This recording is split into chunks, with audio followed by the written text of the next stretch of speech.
Hello, I'm Eagle, Eagle Gardens, Eagle Gardens 1 on Instagram, and this is fucking Talking Shit with Eagle, episode 518.5. We the world. Got a little bit of who the heck is playing in the background here? What was that? We got The Devil Makes Three, old number 7 playing in the background. Pretty good tune.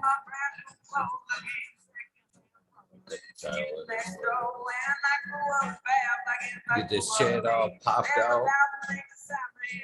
What's up, Ken and Trooper? Let it up again, Tim. I'm always going to keep putting that in there. Southern BT grower, cheers to you. Pop that chat out. Drag it over to the Zoom window there. Boom. Live chat. Check. Yo, we're all set up. What you guys doing? What are you smoking on? Got a little bit of coffee in my smiley mug.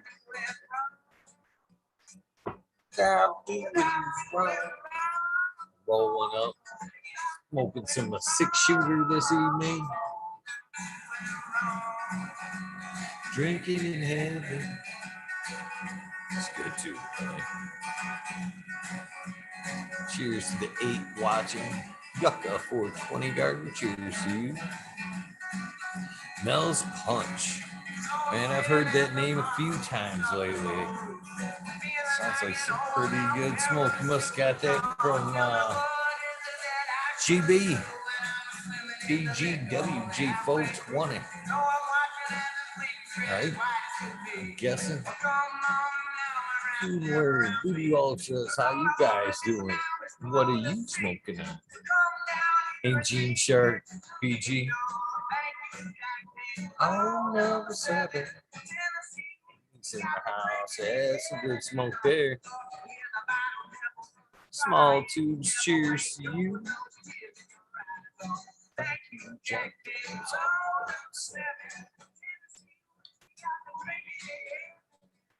Futs are funny. What's up? Cheers to you. Nice to see you in chat. Yep, Mr. BG himself. He's good too, right there.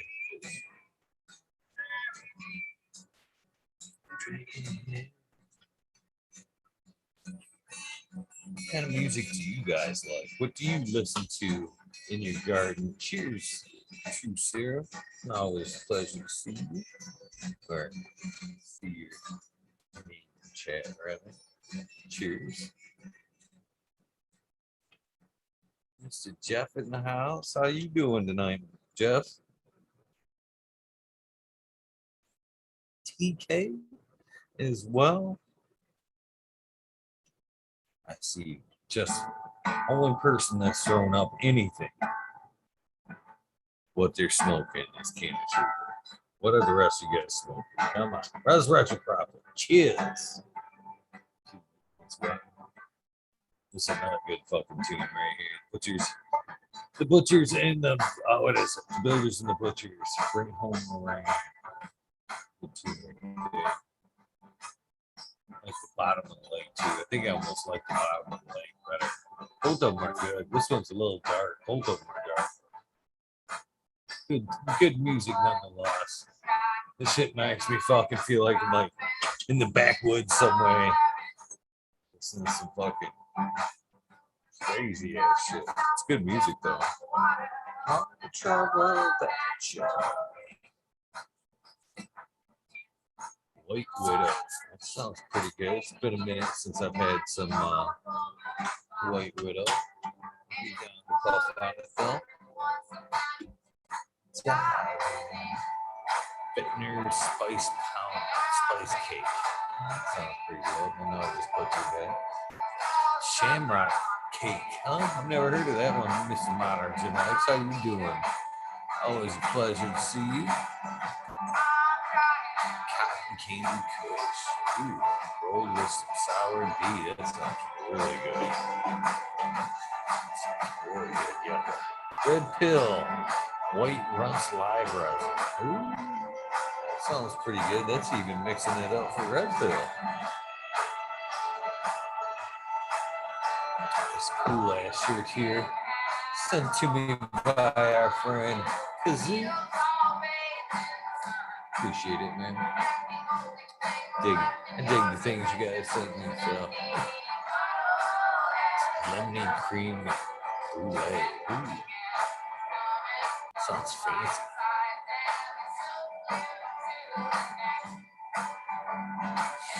Anyway, that's a cool name, anyway.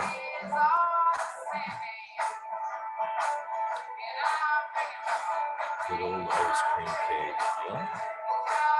Can't go wrong there, too soon.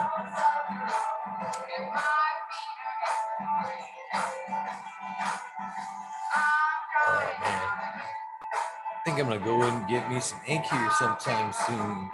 Go in and get the Shiva fixed up, or finished up, I should say, not fixed up, finished up. Cheese, huckleberry, cherry, vanilla cookies. I'll hop on in 2 minutes. Sweet. Shishka berry. Ooh.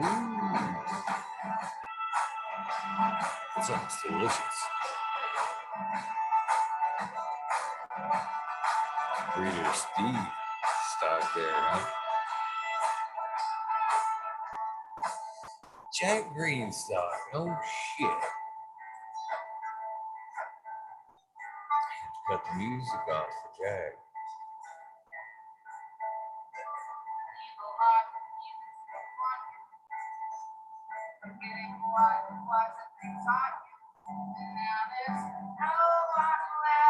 What's up, Jack?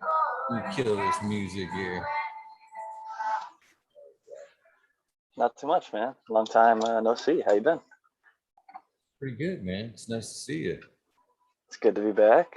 I gotta say, things are looking like they've been on the up and up lately for you over there. The garden's looking good. Some great interviews lately. Back on the horse. Try. I love to see it, man. It's a wild one yet. Still kick it. Eagle got some fight left in him. So, yes. How you been? You just got done traveling. You had some family with the wedding, right? Yeah, my baby sister, the youngest and last to get married. She's been with her now husband they were together for 10 years. Like the day before they got married, had their 10-year anniversary. They were high school sweethearts, went to different colleges, but stayed together. Did like every weekend at each other's college a few hours away, and they made it work. And I don't know, I've always liked him ever since I met him, so I really can't complain. She's the only girl in the family as far as the siblings go, so I was a little worried when she started dating that I was gonna have to, kick a few asses here and there. But ended up he was so fucking nice, man. And not only that, like the night I met him, everybody else, I actually got surprised by like a group of probably like 15-year-old kids, because she's a few years younger than me, and I had just gone off to college, came back, and I was doing like track workouts and shit. So I went out. We had a jacuzzi in the backyard at the time. It's no longer there, but that aside, when I came back in, it was previously an empty house, and I got back in, and the fucking whole house is just filled with like 15-year-old dudes like bouncing off the walls, acting kind of crazy. And I asked one dude what his name was, and he yells, "I'm B-Train." I'm like, "What's your actual name?" Gets closer to me and he screams, "I'm B-Train," like all aggressively. I'm like, all right, like I guess like go fuck yourself. I didn't say that, but I was thinking that in my head, and I like walk upstairs, and it was like a lot, chiller up there, and ended up seeing a dude with some glasses on walks over to me, and he like shakes my hand, and he's like, "Hi, I'm so and so, and I'm dating your sister." And I was like, "Nice to meet you," And he was just like, of anybody in the whole house that it could have been, I was so thankful it was him. Like the first meeting was so funny. Just it was, I guess, an easy pass for him. But since then, he's actually proven to be like just the most genuine person ever. He's very caring. He's always there, not just for my sister, but for members of my family. Like my dad died last year, and he's been there for my mom. And he's just a great person. So I'm happy to have him as part of our family. Congratulations to you and your sister. We are lucky.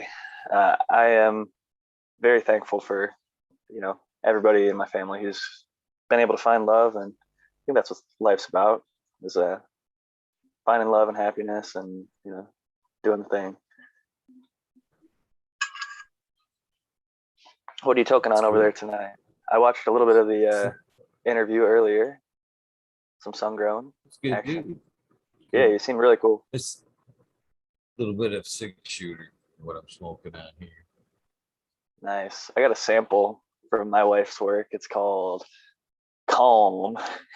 It's that freaking brand, Candescent. They don't tell you what the strain is. It's like Calm, Cruise, Create, or whatever. They don't like actually say the strain. You used to be able to look it up, and this one's Calm 106 or something. I looked it up, and to be honest, it's okay. It's not great. It's not shit. It smells kind of not the best. The smoke is pretty relaxing, but some of the other sample she had was much better than this. So it's always interesting to try new stuff, though. My other one was peach something. Can't remember though. It's good. Sounds like an essential oil like brand or something like that. You know how they fucking mix up oils and same thing. Relax, revive. No, you're right. It's funny. I actually don't typically lean towards those. I like the pure, like pine.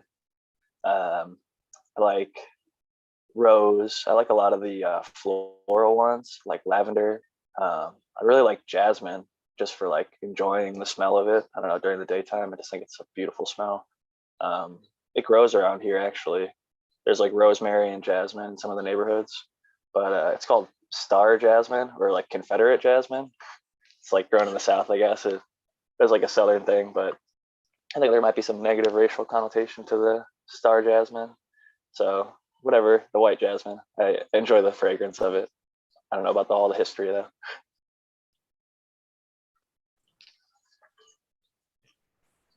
I like a lot of them, to be honest with you. The oranges, I don't, even though I don't like the orange shirts, I do like the orange, like essential oils in the diffuser. It's kind of pleasant. But I don't want it in my, don't put it in my joint though. I don't want those orange shirts in my joint though. Yeah, no, it's funny. I don't like them as much in the flower as I do in the concentrate. The oranges, I'm realizing, like I had some Forbidden Z, which was a forbidden fruit across the Skittles. Um, forbidden fruit is tangy to cherry pie though, and it's definitely got some citrusy notes depending on the pheno and extraction and everything like that. But super tasty. It just jumped out at me, like a whole bunch of different flavors in there, berries and citrus, and man, that's some fire ass shit. I'm very very Beazle is the one who extracted that, but I'm excited. I got some Donnie Burger coming down in the next few days. Just harvested a big old crop of some Amy Aces from the American one. Oh, nice. Dude, that shit was so loud it blew out my carbon filter like halfway through flower, and I just never replaced the carbon filter, and it just stank straight through. Like I pulled up to my house a few times, and just, I'm only in a closet, it's like it's not a huge ob to be stinking up the whole fucking place like that. I open the door and can smell it right when I get out my car. But yeah, now you've grown Godiva. I don't know. You've grown the Amy too, right? Mm-hmm. Yeah, I started with Amy and grew out Godiva. I grown out the other one though. Yeah. What is the other one? He's got a bunch of Starts the with blueberry. G2.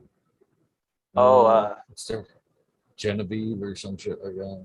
yeah. I'm not sure what the third one is. I've only got the Amy, I think, but I know they're like Oh God and Ophelia or something. Ophelia, that's it. Yeah. Ophelia. There we go. That's way off. Way off. Hey, we got him eventually. He's such a good dude, man. The pack he sent me was very, very hefty.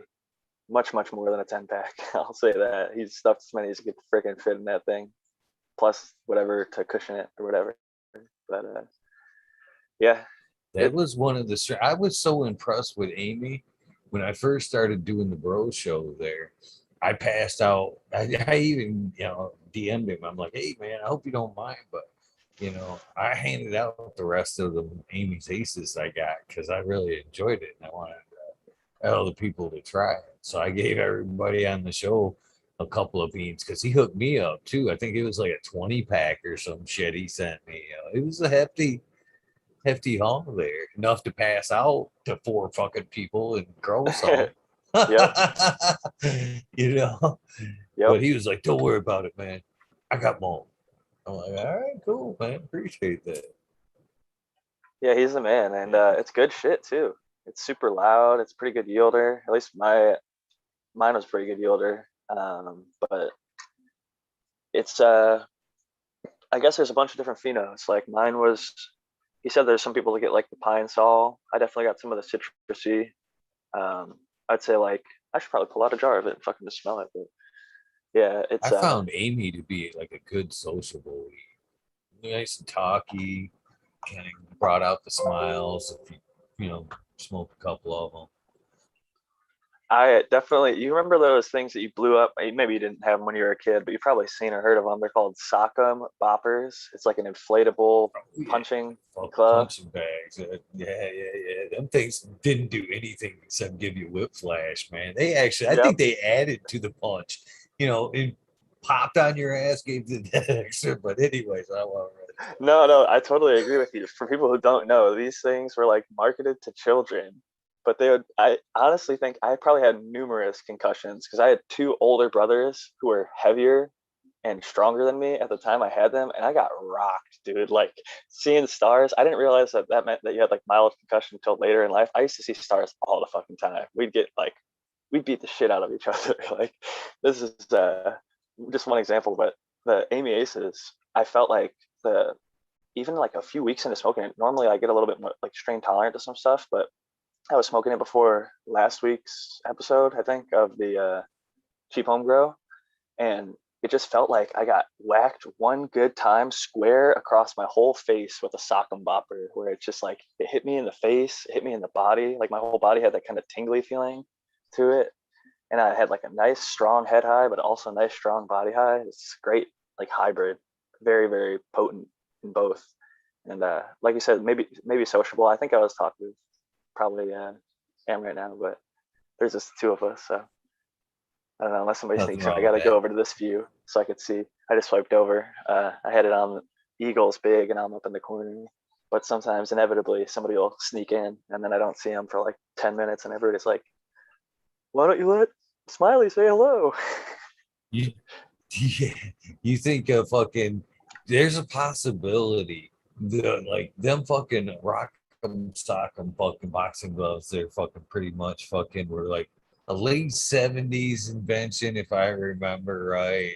Kind of, do you think that was back when you could still fucking beat the shit out of your kid? Do you think there was like a parent in like a design team that was like, we need to come up with something that we could beat a shit out of our kids and not leave a bruise? What do you think? They were like air boxing gloves. Very effective, no bruise. You'll be good. You're not wrong. You're not fucking wrong. Shit. You just get, it's almost like getting smacked, but without a handprint. Because like instead of a handprint, it's just a big red. It's like getting hit in the face by a ball or something, But with the force of a whole human body behind it, it was good times actually. I gotta say, like it wasn't like we weren't having fun, but you just in hindsight reflect and be like, damn, that was some brain cells lost there for sure. Some of those times we're thinking, what strain was that? It's like we lost that with one of those them punches, We would have had that better memory bank stored up. We had everything different though. I mean, no bicycle helmets, no fucking, I mean, nothing like that shit. No child protection. We were lucky to they even put pads on our bicycles. You know what I mean? How many poor kids rack their nuts on a fucking on the gooseneck, basically. They hold the handlebars before they start patting that fucking thing. It's I bet you there's still people out there doing it.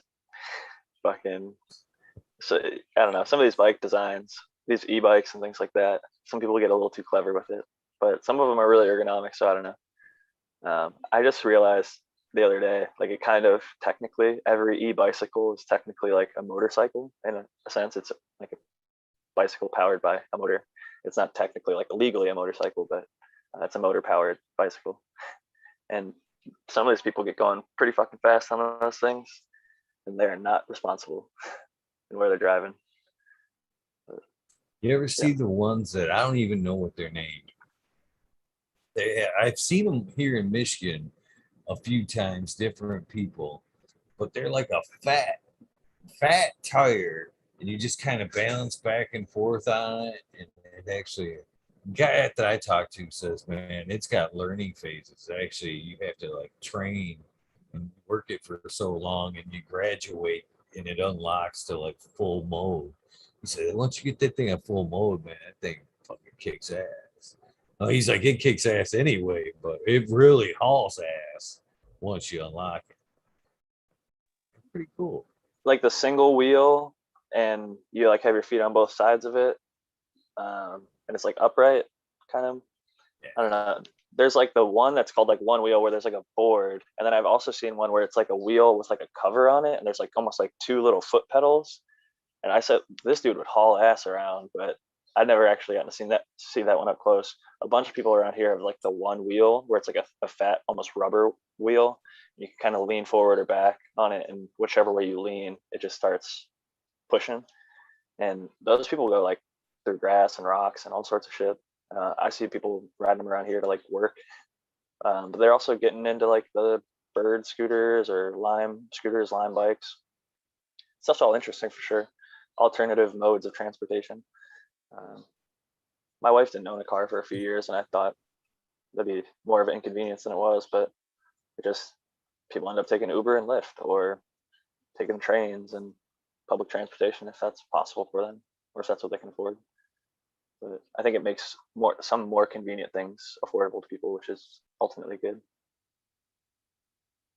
I'm Definitely babbling. Bong hit time. easier, healthier city travel for sure.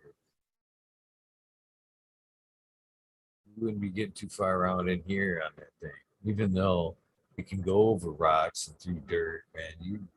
There's a good chance you could lose a charge between A and B back. That thing can't be light either, to where you just like want to throw it in the backpack and carry it. No, they're heavy as fuck. And you're right. Where you're at, you're also spread out.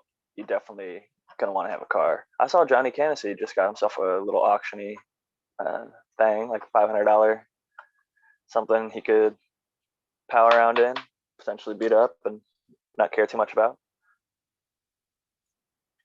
I was gonna let him know about a service that charges per mile for insurance versus like per month. I think that might be a cheaper option if he doesn't drive a bunch. But I also haven't looked into how much it costs because my insurance is I'm good with it because I drive a fuck ton.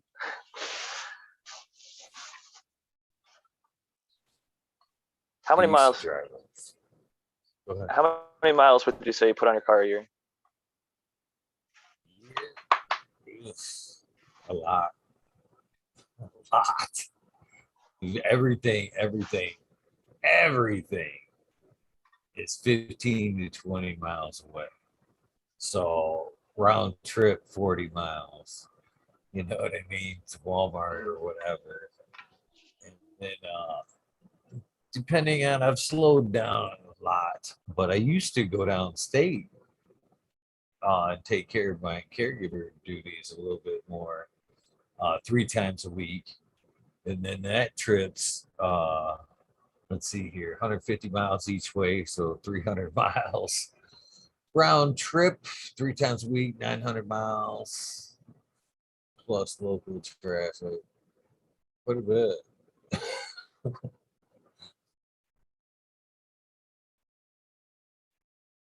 Them are all good miles, so you know what I mean. No stopping and starting and stopping, just cruising.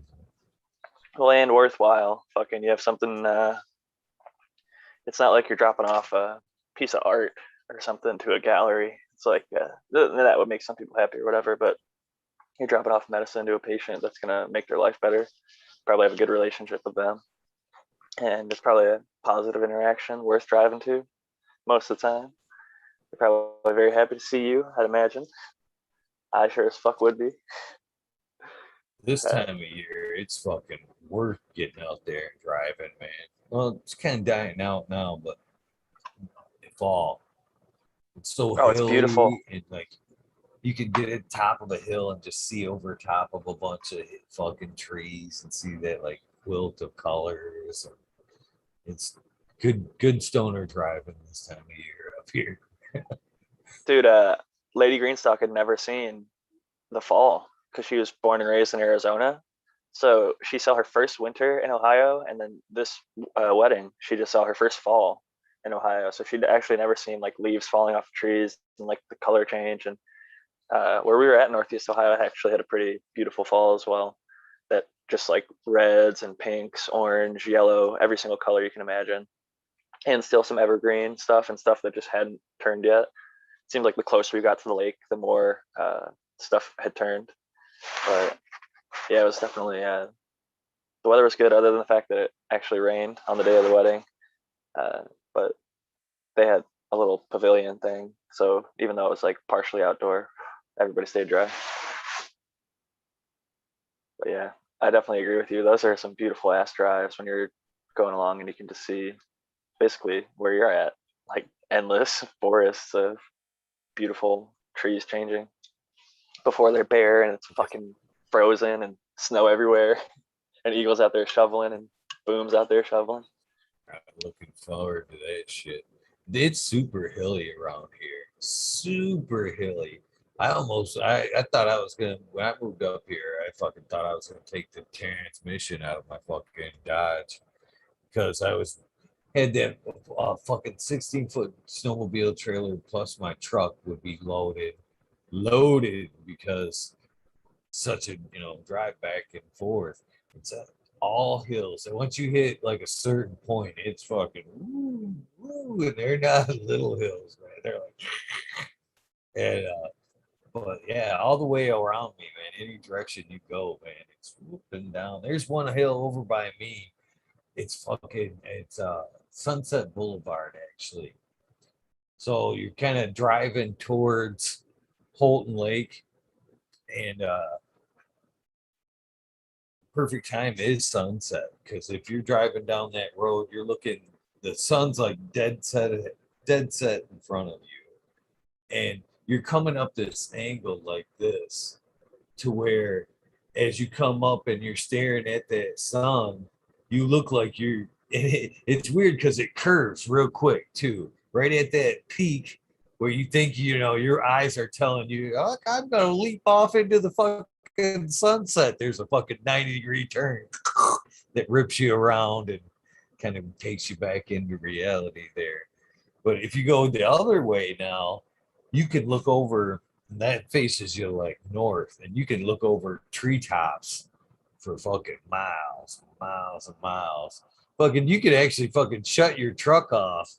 I don't suggest it, but you can shut your truck off and throw it in fucking neutral. I bet you'd fucking hit 60 easy by the time you're at the bottom of that hill. It's fucking steep. I thought about it. I'm like, man, this would be a good sledding hill. And then I think about it as my truck's hitting 60. You know what I mean? I'm like, I don't want to fucking do 60 on a sled. I wonder how fast you'd actually go, because without the weight of the truck, it'd be very interesting. I'm sure some sledders have fucking gone that fast, if not faster, on steep hills. And yeah, it's definitely crazy the amount that you can just let it coast. Are It's you got that. north of the lake at all, or like where? I know you're far north, but are the UP the only people that are above Lake Michigan, or how does it work? So I feel like everything where I was at in Ohio is super flat because they say the glaciers kind of scraped everything out, and then the Great Lakes kind of were formed, right? But where you're at, it seems like everything's more hilly. Oh, definitely. I think from like West Branch up, which is again that same old shitty reference, like right about here. You know what I mean? Anything from this line up, it's pure sand. They got people go fucking driving their trucks up the big sand dune hills. A lot of that up here. The super hilly. When I moved up here, the cat kept calling me fucking Flatlander, and I actually like got up, you know, what the fuck you calling me Flatlander for? He's like, that's just the people we call downstate. It's flat down there. Yeah, thinking about it, I'm like, yeah, it's pretty much all farmland. Yeah, you're right. Yeah, pretty flat. Then I started driving around. Well, I realized moving up here, it was pretty hilly, but actually getting out and driving around, I was like, yeah, I guess it is fucking hilly.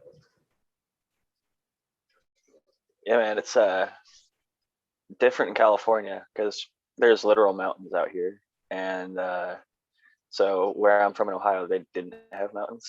Like our ski and snowboard stuff is like a hill, you know. It's not a fucking mountain or anything like that. And even the stuff that's just like in a neighborhood here in northern San Diego, in a city called Carlsbad, there's ex- it, I don't know if it's extinguished or no longer extinct is the word I was looking for. There's a volcano, and you can hike this volcano. It's just like right in the middle of a neighborhood, and it's actually pretty steep. Like there's a dam below there. There's probably spots that I'd say near 100-foot drop, maybe a little more or less, depending on the spot. But yeah, I'm fairly afraid of heights, but did the hike recently, and it's a beautiful ass view. And it's crazy when you get all the way up there and just look out. And, I don't know, forget what got me onto this path, talking about hiking, but uh, the I guess reality hits you when you get up there. There's one of those crosses signifying that somebody died either there or nearby. So it's like, oh shit, I'm all the way up at the very top, and now I gotta make my way down safely. So, but yeah, definitely. I think it's good to face your fears. Like I'm a little afraid of heights, but for the most part, it was safe. So you just avoid the edges or whatever. I don't know. I I used to be pretty bad afraid of heights, to be honest with you. And I fucking kind of just did what you probably shouldn't do and took some acid and went bungee jumping.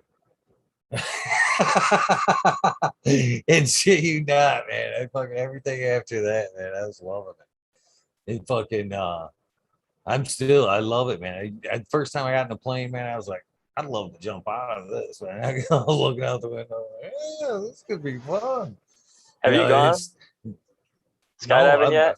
I know that's you and Canna Trooper no, talk it's about on the it. bucket list. He was in the I chat really, earlier. Fucking jump in, Canna Trooper, if you're still here. he was supposed to. He said 2 minutes. Ah, shit. Uh, He's probably asleep, dabbed out.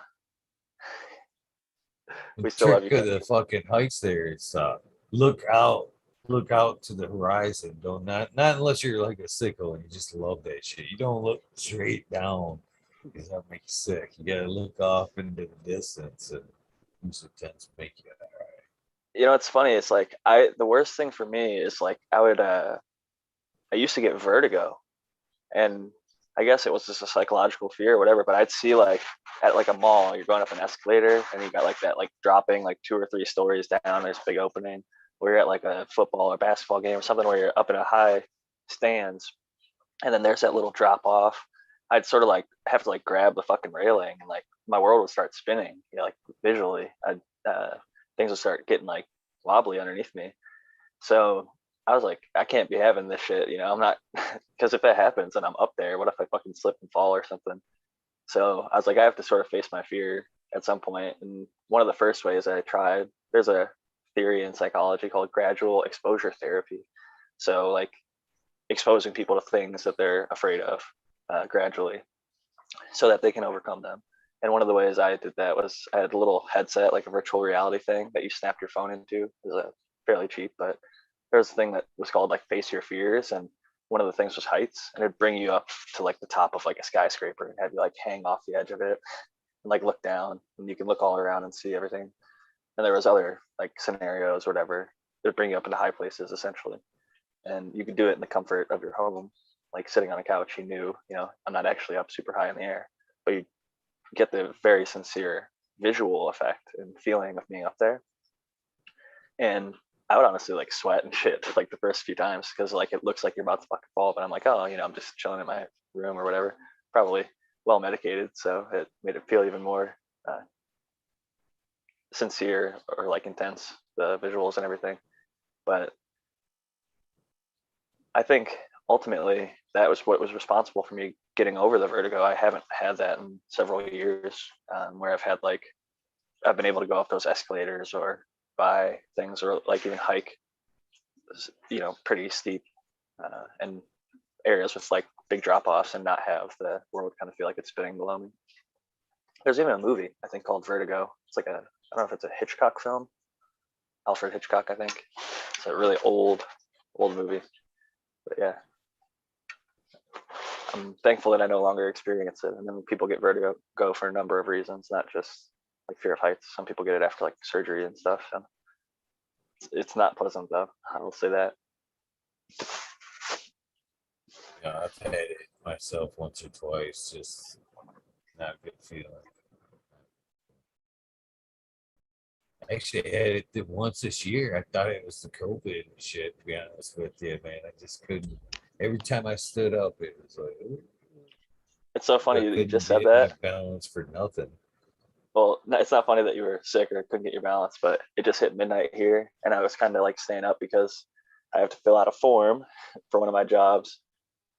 I, what I do, I work with kids or whatever independently, but some of them have like funding sources through the state of California to pay for some or all of my services. And the state of California has mandated that people get the shot. I have not gotten it and not going to. So we have to fill out a form. And there's two potential ways that you can continue to work without getting the shot. And that is if you have a medical exemption, which I talked to two different doctors because my family has a history of heart problems. My dad or his dad died of a heart attack. He died from COVID, but the medications, which they're still trying to use today, didn't save his life. And I'm not confident they would necessarily save mine. And I got big problems with like Pfizer, Moderna, and Johnson and Johnson. Like they put sunscreen out there that had benzene in it, which causes cancer. It's trying to prevent cancer. So I wonder about their vaccines. But as far as like religious exemption, that's the route that I ended up going, because I talked to a few doctors and they're like so no nonsense, I'll say, and like pro vaccine. The one guy, I was like, well, what if I'm allergic to every single ingredient? He's like, oh, they'll just sit there with an EpiPen. Like, don't worry about it. I still wouldn't give you an exemption, like word for word what the doctor said. It's like, and my other doctor was, I didn't even meet with them because the receptionist was like, oh yeah, they're gonna be the same way. Because they personally actually had issues themselves. They had like some condition I'm not gonna share or whatever, but they recommended me go to this other place because they heard that it was potentially open to giving a medical exemption, which ended up not being the case. But I had to do a religious exemption with one of my families. It ended up working, but they couldn't afford to pay for me to what you have to do by the state. You have to go get tested once a week, which I've actually been doing because one of my families is uncomfortable with the fact that I'm not vaccinated, but they'll allow me to continue to work if I wear a mask with that family while I work with a kid and get tested once a week, which I've done, and I've been negative every single week for the past like 3 or 4 months since we started implementing. I get tested weekly. I think that was like because I kind of foresaw that coming as part of the mandates. But ultimately, yeah, I've got to submit another one of those papers. So I've got a paragraph essentially that I've written out at this point and saved as my strongly held religious belief that doesn't allow me to received the COVID-19 vaccination. And the First Amendment is a very strong right in the United States, which allows people the freedoms, not just to speech, but also to religion. So we've seen in Texas, actually, they challenged the vaccine mandate, the federal one, and they won because of the First Amendment. So this is actually going into effect on the 30th, where I'm at, of this month. So we've got like 19 days, but I'm wondering if by that time, if it'll get challenged or rescinded. So in the meantime, I'm filling out my religious exemption paperwork. And at the end of the day, the only people who would lose out would be like the kids that I provide services to, because they would ultimately lose some of my services. So I've actually got a wait list of clients who pay as much or more than the clients I'm currently with. Like in one case, oh, did I lose Eagle? Oh no. Oh no. And now I killed the show. All right, chat. Maybe I should talk about something that's not COVID-19 related. I apologize. I hope you're all doing well. You can see I'm wearing a Green Bay Packers shirt. I am a Packers fan. And yeah, everybody loves to shit on Aaron Rodgers and say that Dr. Joe Rogan. But Joe Rogan's never claimed he was a doctor. Aaron Rodgers did claim to have consulted with several doctors, and he submitted like 500 pages worth of paperwork to the NFL and never claimed that he was vaccinated. He did say immunized, which was a quite deceptive way to respond to the question of if he had been vaccinated. So definitely think it's not like he can do no wrong. He's a human being, right? I think everybody deserves second chances, right? And forgiveness. He had to be tested every single day, so can't imagine. Doing it once a week is already like, I'm already on the border of if it's even worth staying with the particular things that require that when there's other options out there. I'll talk about something more fun. I'm learning how to code, writing 50 strains of purple, fucking token homegrown herb, about to pop more seeds and actually do a thorough cleanup, because I've been lazy with my grow and not maintaining the cleaning up. So sometimes you gotta go through and clean things up proper. Oh, I'm wondering if I'm the host. And that's probably the case. I don't know if anybody's trying to join. Oh, there we participants. Nobody is trying to join yet. That's cool. Close. WEedNerdWorld with Jack Greenstock, featuring Eagles internet getting DDoSed because I bring up the most controversial possible topic. It's not like they don't talk about that shit on the news every day, though, right? I get to go talk to my chat. I wish I could see you guys, actually. Fuck. Let me see if I can click over to YouTube. And you guys probably won't be able to see me, but I'm going to go see you.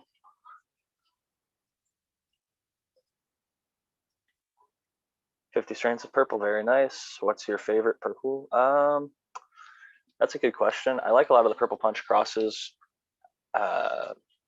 Velvet Punch I've taken to F3. I really like the F1 from Vegan Doja or Doja DNA. I F2'd it and shared those with the community, Eagle included. And then I made F3s. Also shout out to New Bud Tender. He made F3s and he's crossing it with Kyle Breeder from Pure Breedings, New England Rock Candy, which is gonna be cool.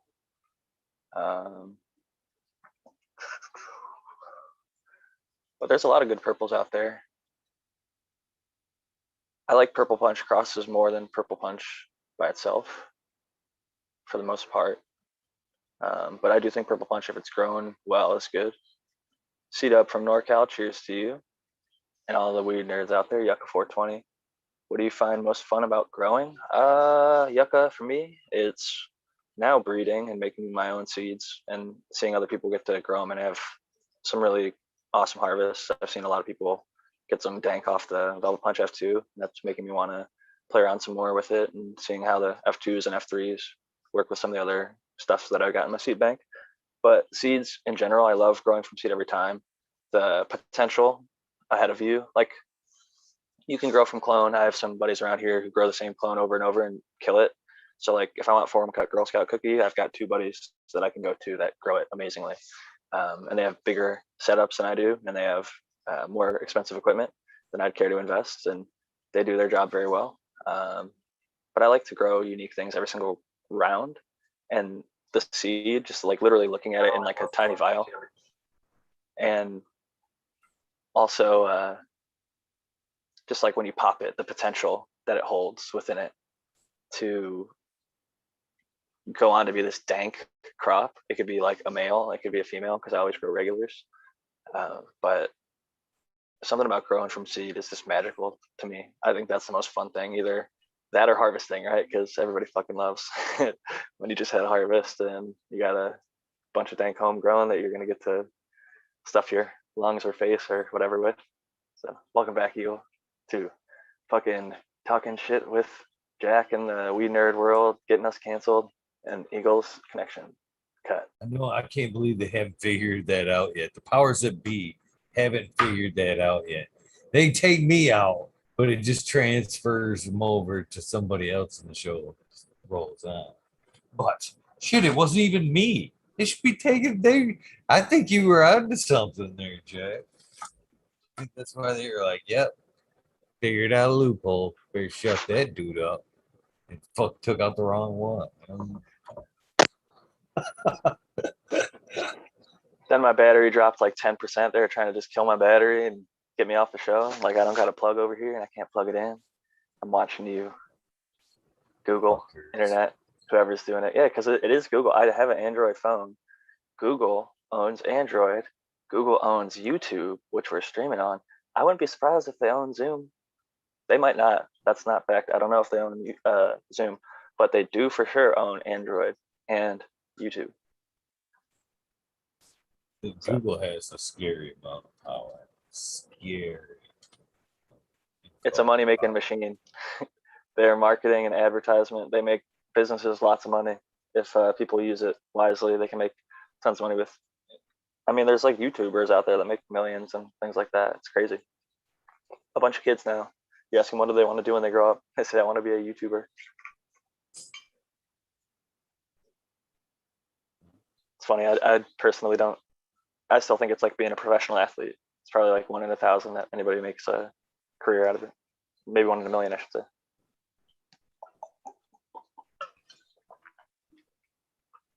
It's fun to do.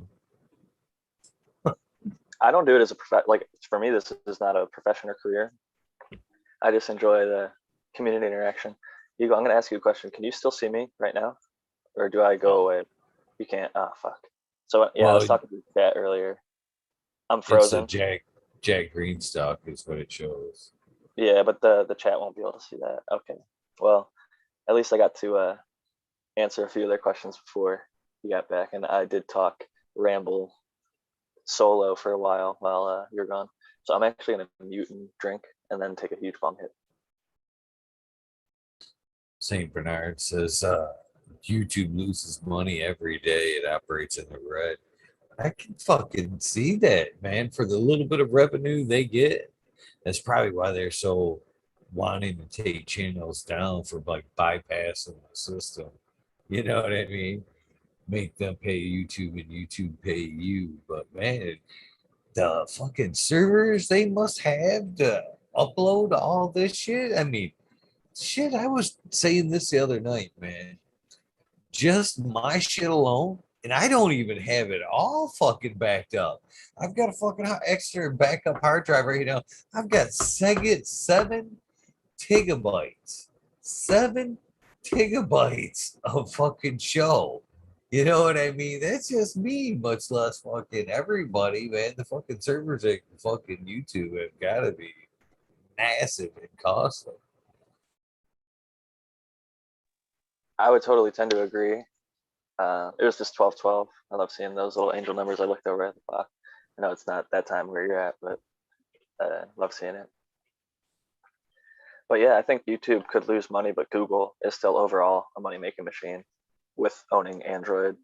And they dominate search, which they get a bunch of money for selling advertisement. That's where a lot of their money comes from. So they're a massive company, and probably, well, not probably, definitely have you know, we probably agreed to it, but they've overly asserted it into our privacy, which is funny. Like the user agreements for everything. I think South Park used to have a good joke about like, I accept this user agreement. Everybody just reads the first page.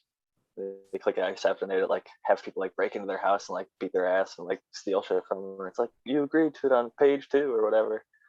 It's like nobody ever fucking reads past page 1. But yeah, I don't know. Those stuff.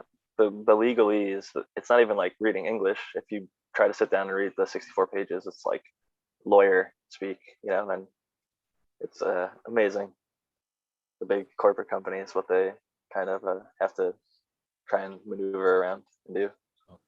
Terrible some of the shit they can sneak in fancy lawyer speak. Well, in Michigan, you guys are dealing with that shit right now with the Safety Act or whatever, where they're trying to take away caregiver rights and only give a certain number of caregivers more rights and this and that. So I'm happy to see that there's a lot of people on the ground fighting, literally going and talking to the representatives, calling, emailing, sending letters, doing what they have to do to oppose stuff like the MCMA from succeeding in their lobbying efforts to basically eliminate home grow, eliminate caregiver rights, restrict caregiver rights, and essentially just try and enrich themselves. Sad. Like I've said many times, the cultivation side of it, I really believe, is every bit therapeutical or municipal, or not municipal, but Medicinal. medicinal. Thank you. As fucking smoking it or using the plant, it really is. I totally agree. When I started growing again, started using less because instead of just like sitting around toking a bowl, I'd go check in on the garden and just sit with the plants and enjoy them. And for that, maybe 20, 30 minutes, I'm not using any cannabis. And you get a high. I do think it's spiritual. Something about being with the plants, like for me, is not like intoxicating, but it's just like euphoric, I guess. Like, I don't know. If you really like have a love and connection with your plants, I think that time together, like you said, it's therapeutic or medicinal, like in a way that it can relieve stress and anxiety. It can make a bad day become a good day. It can give you a sense of purpose, and you see the fruits of your labor, literally. I had a friend who was just starting back up after they had to stop for a while for whatever reason. And they posted like cleaning supplies, and they're like, guess what I'm doing? And I was like, cleaning up to start a new run, because it was like solo cups too. And they're like, I was like, you know what? I know it sucks at the moment, but when you harvest, it's totally worth it. Trust me. Like I just harvest and I'm smoking on, some homegrown, and it's fire, and you'll be super happy that you did it. And they're like, thanks. That's the fucking kick in the ass that I needed, And sometimes it's tough just to get started, but once you do, it's so fucking worth it every time. It's definitely worth it. The more we get going, the harder it's going to be to take it away.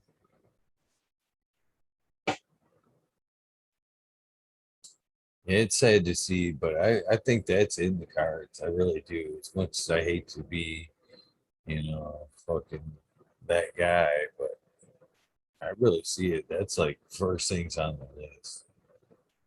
And it's going to be the big three: big pharma, alcohol, tobacco. That fucking power that shit. And they're going to be the ones that are like, yep, no more medicinal. No more fucking spiritual shit. No more medicine. Get back in line. Take our cannabis pills. Fucking smoke our joints. and recreationally get fucking high instead of drink our beer. Well, it'll still be available, but we know it's starting to lean heavier to where people are, I think, are going to ultimately choose cannabis over an alcohol for many reasons. I agree. I've seen people converting more and more as it becomes more accepted. The taboo's getting less. It's becoming legal in more places. I do say though, there's a lot of alcohol users in the cannabis community, which I'm cool with them as well. There's a lot of just alcohol users that support cannabis people, so super cool with them. And then there's a bunch of alcohol people out there that don't support cannabis people, and I want to bring them over to our side, either just to like be okay with it being legal and not arresting people for it. That's like step one. But like two, just respecting each other, because like even if I know it's harmful or going to kill somebody, like tobacco or alcohol, as much as morally I might think that it's not the greatest thing, and I might want those people to, you know, maybe in my, like in some people's view, take better care of their health or something like that.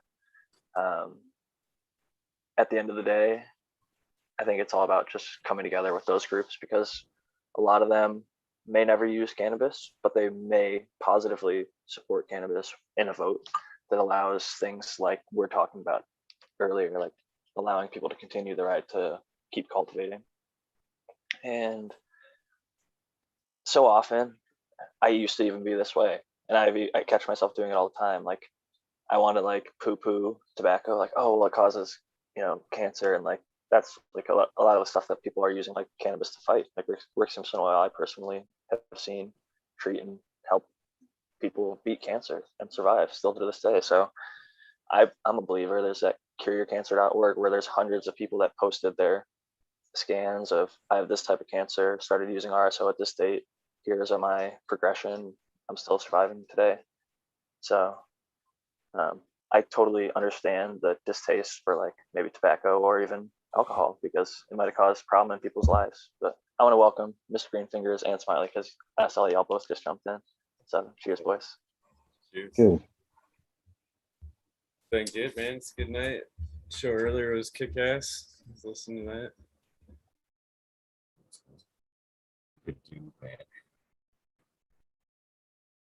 Looking forward to dipping back into your organics realm tomorrow, Smiley.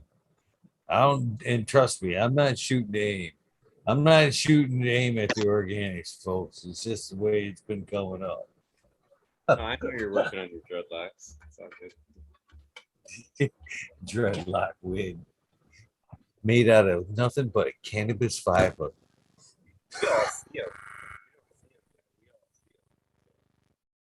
That's how I picture is you with dreadlocks and everything. I can't even picture myself with dreadlocks. So Smiley, you hear that? I'm not going to give you shit for smoking cigarettes anymore. No. When did you do shit before? I don't know. I just feel like generally I give people a hard time. Like, hey, you know, fucking smoke some hemp or something instead of that, you know. But I don't know. It's like I wouldn't spray pesticide on my cannabis, right? And most tobacco is grown with a bunch of pesticides, so that's always like my first concern. And then there's like all the data that shows, you know, 450K ish per year people die from tobacco related illness, whether it's chewing or smoking. And that even includes like there's also secondhand, which I think it makes it over like 500K a year. But I'm not trying to get preachy. I was just telling you that I'm not gonna fucking tell you I that was just anymore. gonna say, I thought you weren't gonna. And then you went into it. Like, yeah, this feels awful preachy. I do. That's why. I like to fucking throw it out there. That's my main concern. But like I said, it's your choice. And honestly, a lot of people use it and it doesn't affect them. People say that meat causes cancer. I watch documentaries that say like 1 in 3 people who eat fucking meat will get cancer, right? And it's like, okay, but like that means 2 out of 3 people don't, right? So they're trying to say that like chicken causes can't, like I can't remember what documentary it was, but I do think there's a lot of like things that get presented a certain way. And I think it's up to people to assess their certain level of risk in life, like driving a fast car or smoking a cigarette or eating red meat, drinking wine, whatever it is. There's a certain level of risk that everybody chooses to take. Absolutely, man. I mean, yeah. Mike's. Oh, yeah, I think you hit your mic or something. They I were heard doing absolutely, that man. It just went boom. the other day. Is fucking doing that shit too. Can you hear me now? Yeah. Yep. There's actually a great movie called Thank You for Smoking. And one of the guy who directed it, David Sachs, is on a podcast called All In, where it's him. He's a billionaire from that and other investments. But him and like 3 other billionaires just talk like once a week. It's pretty interesting. But the movie is really good if you haven't seen it already. Thank You for Smoking. It's one of my favorite actually of all time. What was it called again? Thank You for Smoking. Check it out. Yeah, it's honestly like it's really well done in my opinion. I dish out some shit to smokers for no good reason. I had a buddy today and fucking it only like in times like this too. Like my buddy's sitting there talking to me and he fucking on his like 800 cigarette for the day. He's like, man, I'm having trouble breathing. I'm like, will you tell me that without a cigarette in your hand? Just once. Just tell me that without a cigarette in your hand. We'll talk about your breathing issues. Until then, I'm not even going to take you seriously.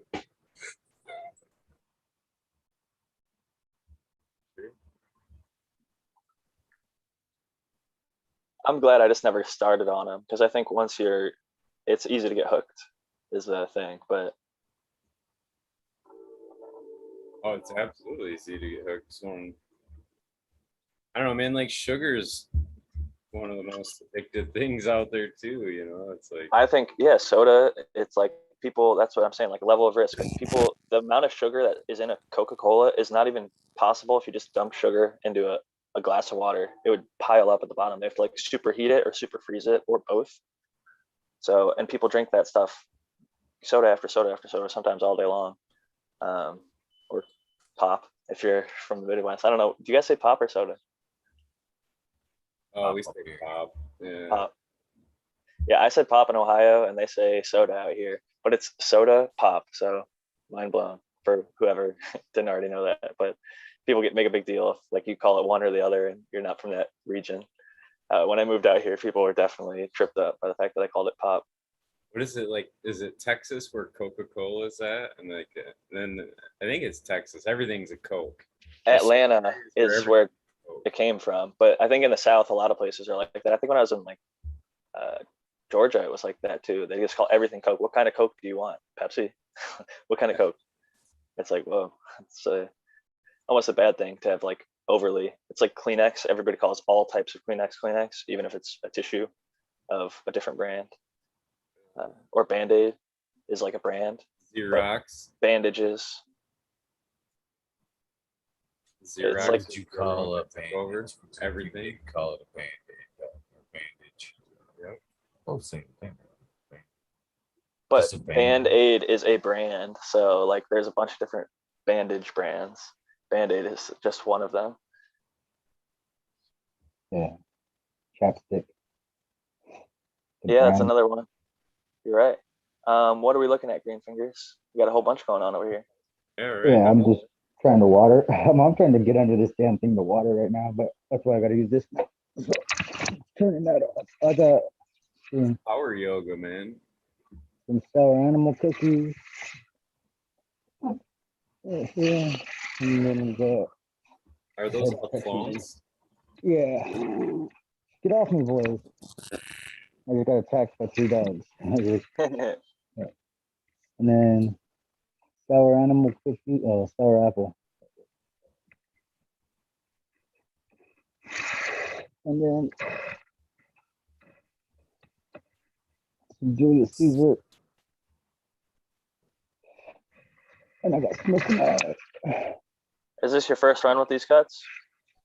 Yeah. Yes, yes. Well, not the animal cookies. Let me get my. Oh, there you go. Look at this. Hear myself. Yeah, the animal cookies or the sour apple. It's outside of my front door. I had two of those, so I just figured I'd flip them, and one of them died, and the dogs took the label off. So I'm not sure which one I got, but one of them smells fucking good. But, That's always a good sign. all these are clones, except for that, the Bingus Blue Mile.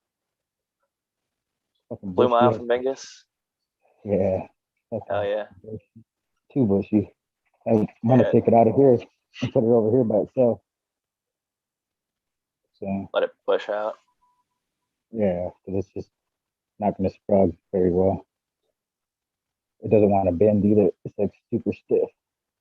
Yeah. Not cooperating. Sometimes plants just want to grow how they want to grow, right? You're like, Then I got chocolate turnover, equilibrium. They're not doing the greatest. The ones that are doing good, they're doing good.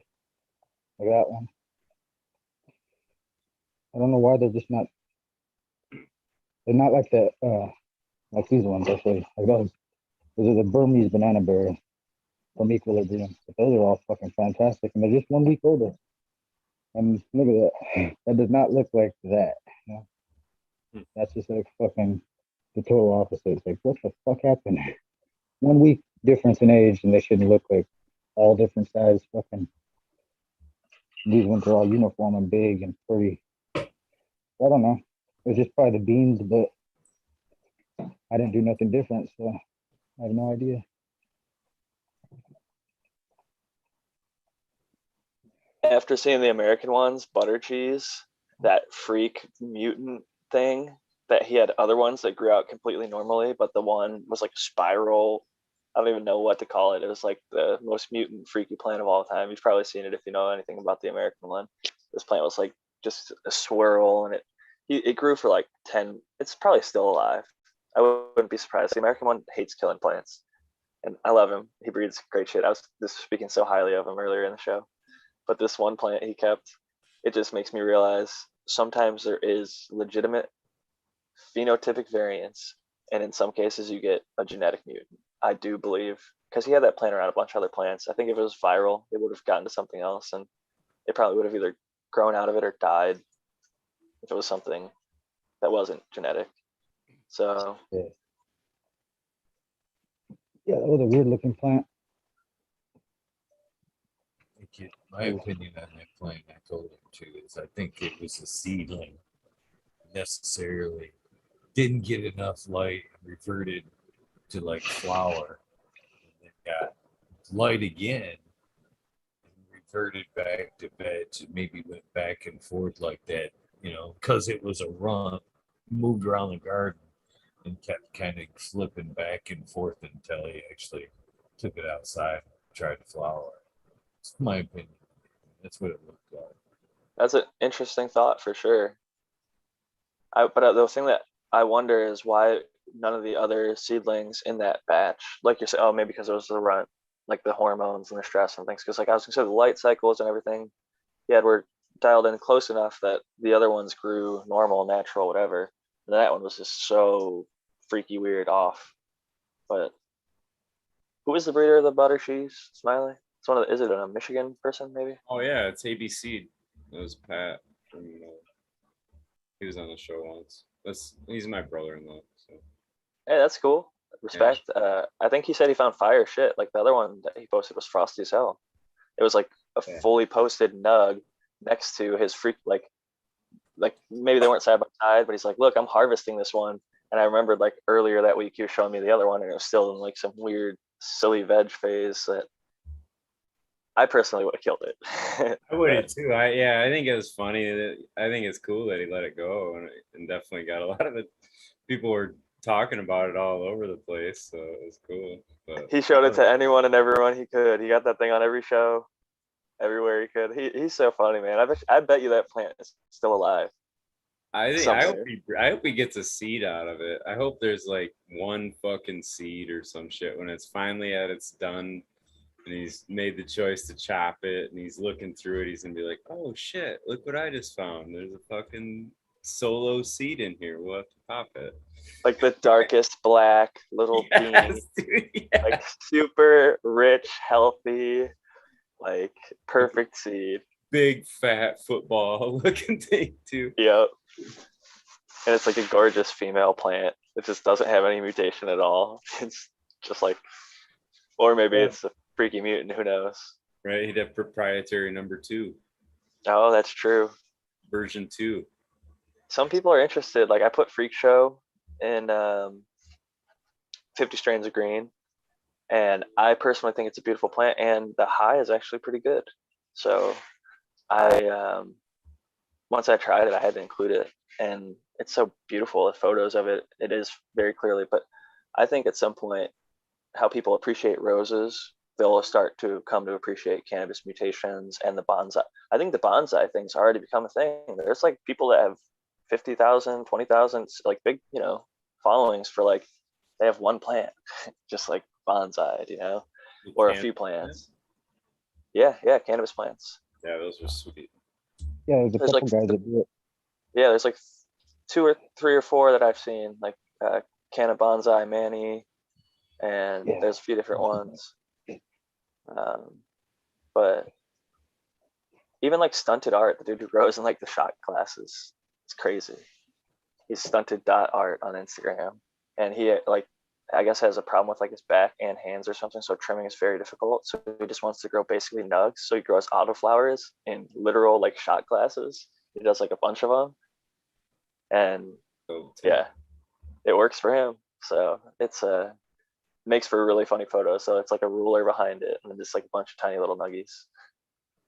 That's funny.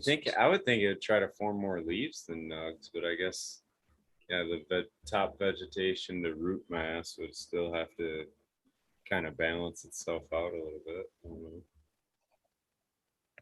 It's so funny. They're like just little nuggets, like in a cup.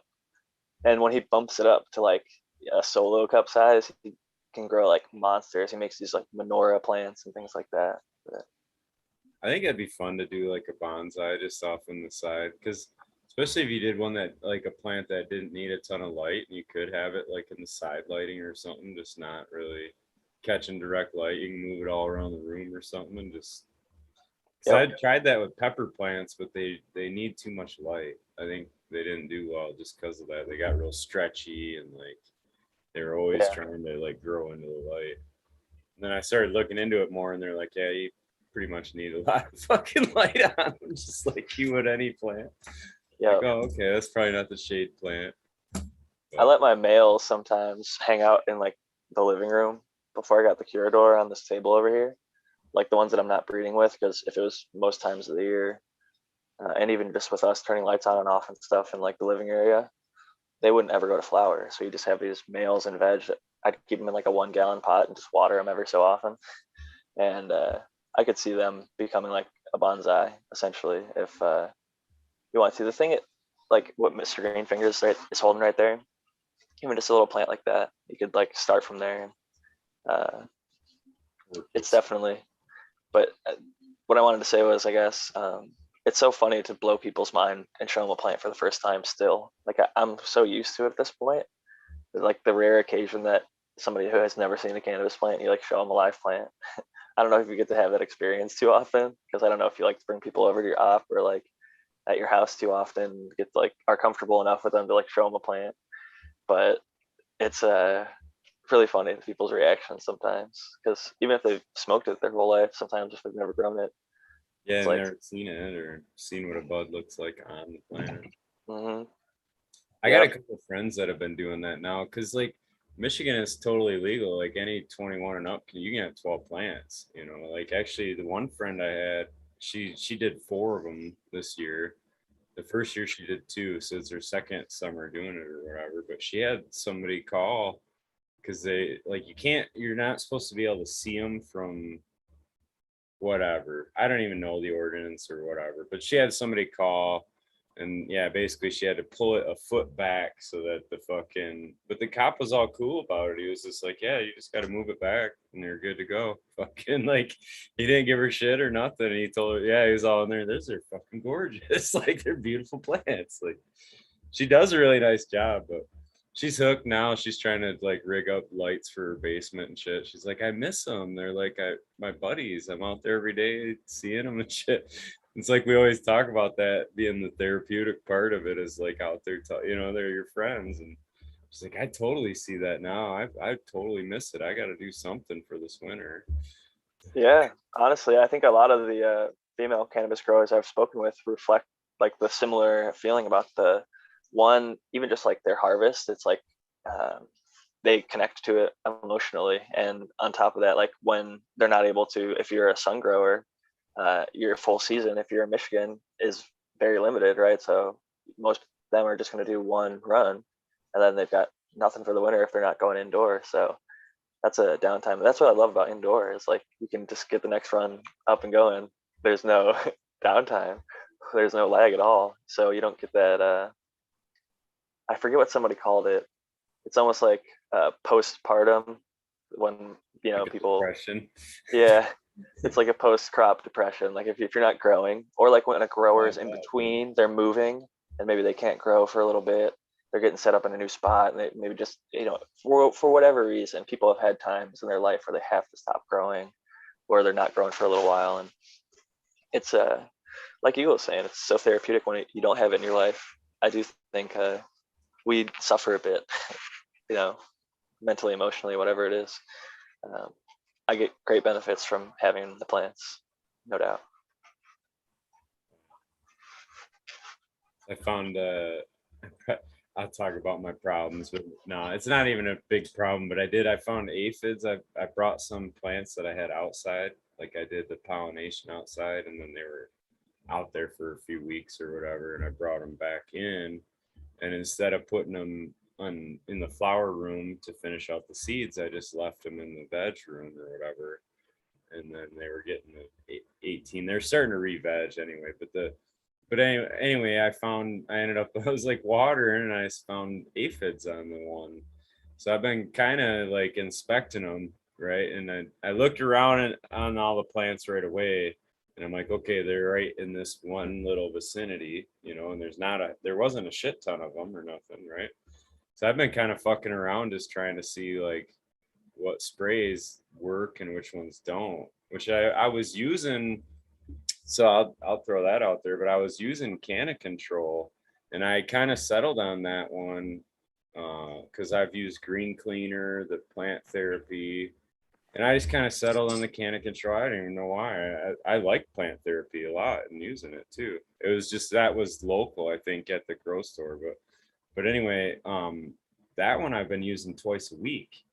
So that's why I really didn't think too much about like, oh, I'm going to bring something into the system or whatever, because I just figured, I'm doing it twice a week. It's my IPM. But obviously that one hasn't been effective because I went back once I noticed them too. I was like, oh, no shit. So I fucking mixed up a batch and I went and treated them right then and there. And they didn't skip a beat, dude. They didn't fucking skip a beat at all. They're resistant. They're resistant. That's why you have to rotate IPM. Is it in your veg or is it in flower? Veg, but how would they be resistant to an oil? Like the oil fucking suffocates them. I don't understand it personally. You'd have to talk to Matthew Gates, but you kill the first generation or whatever, the second generation, I think, can somehow. I don't get how they do it, but everybody like in the professional space tends to recommend a rotational IPM. So like if that didn't work, then you try the plant therapy or even like sulfur. I personally like predators, and as Eagles recommended in the past, and a lot of people poo-poo this, not just like ladybugs, but the ladybug larvae. They're called aphid like destroyers or something like that. They love to eat the shit out of aphids, so they're good. And there's also other predator mites. I don't know off the top of my head, but I want to say like cucumaris. I got race wings because they're cheap. And they're very voracious. They eat everything. They'll eat themselves. Cheers, Canna Trooper. We were talking about you earlier, getting you in here. You need to get your ass up to Michigan and get Eagle jumping out of a plane. We were talking about heights earlier. Oh yeah. Flopping in the wind and shit. What's flopping in the wind? Eagles dreadlocks. Oh yeah. No, I Probably. honestly won't be able to make it up this year. I was trying to, but it's not working out. I keep getting more responsibility at work, and it's just not gonna work out. What is it? We built a whole new warehouse for our distribution center because we've got 5 hydro stores, and so this what is it? It's been a year-long project getting the whole they cleared out the trees, they leveled and graded, laid a slab, put the building up and everything, and that's all done now. Now we're putting U-line pallet racks in there, and we're able to double and triple our space in some places of the warehouse and stuff. So company's getting a lot bigger, and then they just promoted me to cultivation director as well. So we've got a bunch of grows going on at all our stores, and I don't know, they've kind of got some aging hydroponic methodologies. Let's put it that way. So it's me overhauling the entire hydroponics division of the whole company right now, and then getting everybody on board with that, writing standard operating procedures and sales tips for all the different things and stuff within the SOP book. So it's a lot of work. Hey, anything good is worth doing, right? As far as the work goes. Man, I'm making money. I don't give a shit. Yeah, no, man, it's great. I'm actually happy for you. It's the year is almost over, so not too much time left to travel anyway. And I'm sure eventually, and all that hard work's gonna pay off, and you'll be able to go travel at a later date. So I am traveling between the stores right now. Like I'm going up to Virginia all the time and stuff because we've got a bunch of sites up there that I'm taking care of right now. So that's pain in the ass to get everybody on the same page. That's why the SOP book is coming, because I'm like, see this, like this, like this, like this. You color outside the line, bye. make it simple. Pretty much.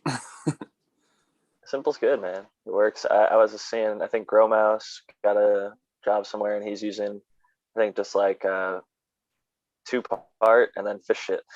And his fucking grow looks killer. And the canopy is so fucking even. Everything's green, lush, and healthy. But yeah, sometimes keeping it simple is. Yeah, they keep trying to get us to come out and look at their thing because that where HLG's at, they're not too far from us, and they're always like, "Come on by," and we're like, "We're good."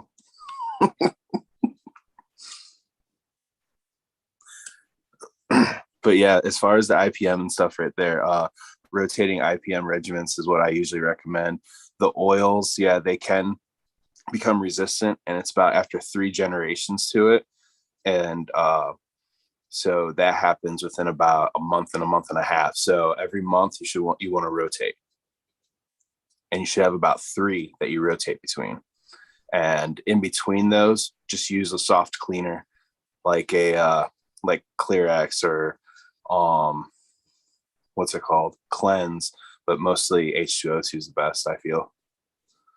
But always do a light mist around all your pots with the H2O2. Just keep things clean. That alone will deter a lot of things. So you don't have to use an IPM regimen. But I know that Smiley's shaking his head because he doesn't want to kill his microbes. Like I said, be careful. That's what I'm saying. So don't spray it into your soil bed, but around the outside of the pot. That's what I'm saying. I knew exactly why you're shaking your head, Smiley.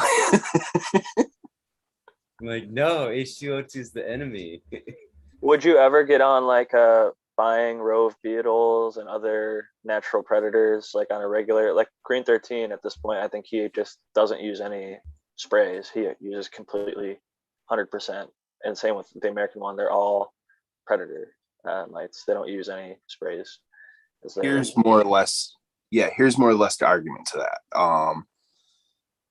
There's 2 schools of thought when you look at them. So coming from hydroponics, you want everything really clean. Yeah, money's one, but you want everything super clean. So where I come from, I don't want any bugs in my room, but because they leave all the larvae, the frat, everything they leave behind, it's just like, look at them under a microscope. Doesn't matter if you have ladybugs, you'll still have some shit. Now, I'm not an organic grower, so I don't fucking count on that stuff. I want my shit to look clean. All right. But here's the other part of that. You're spraying shit.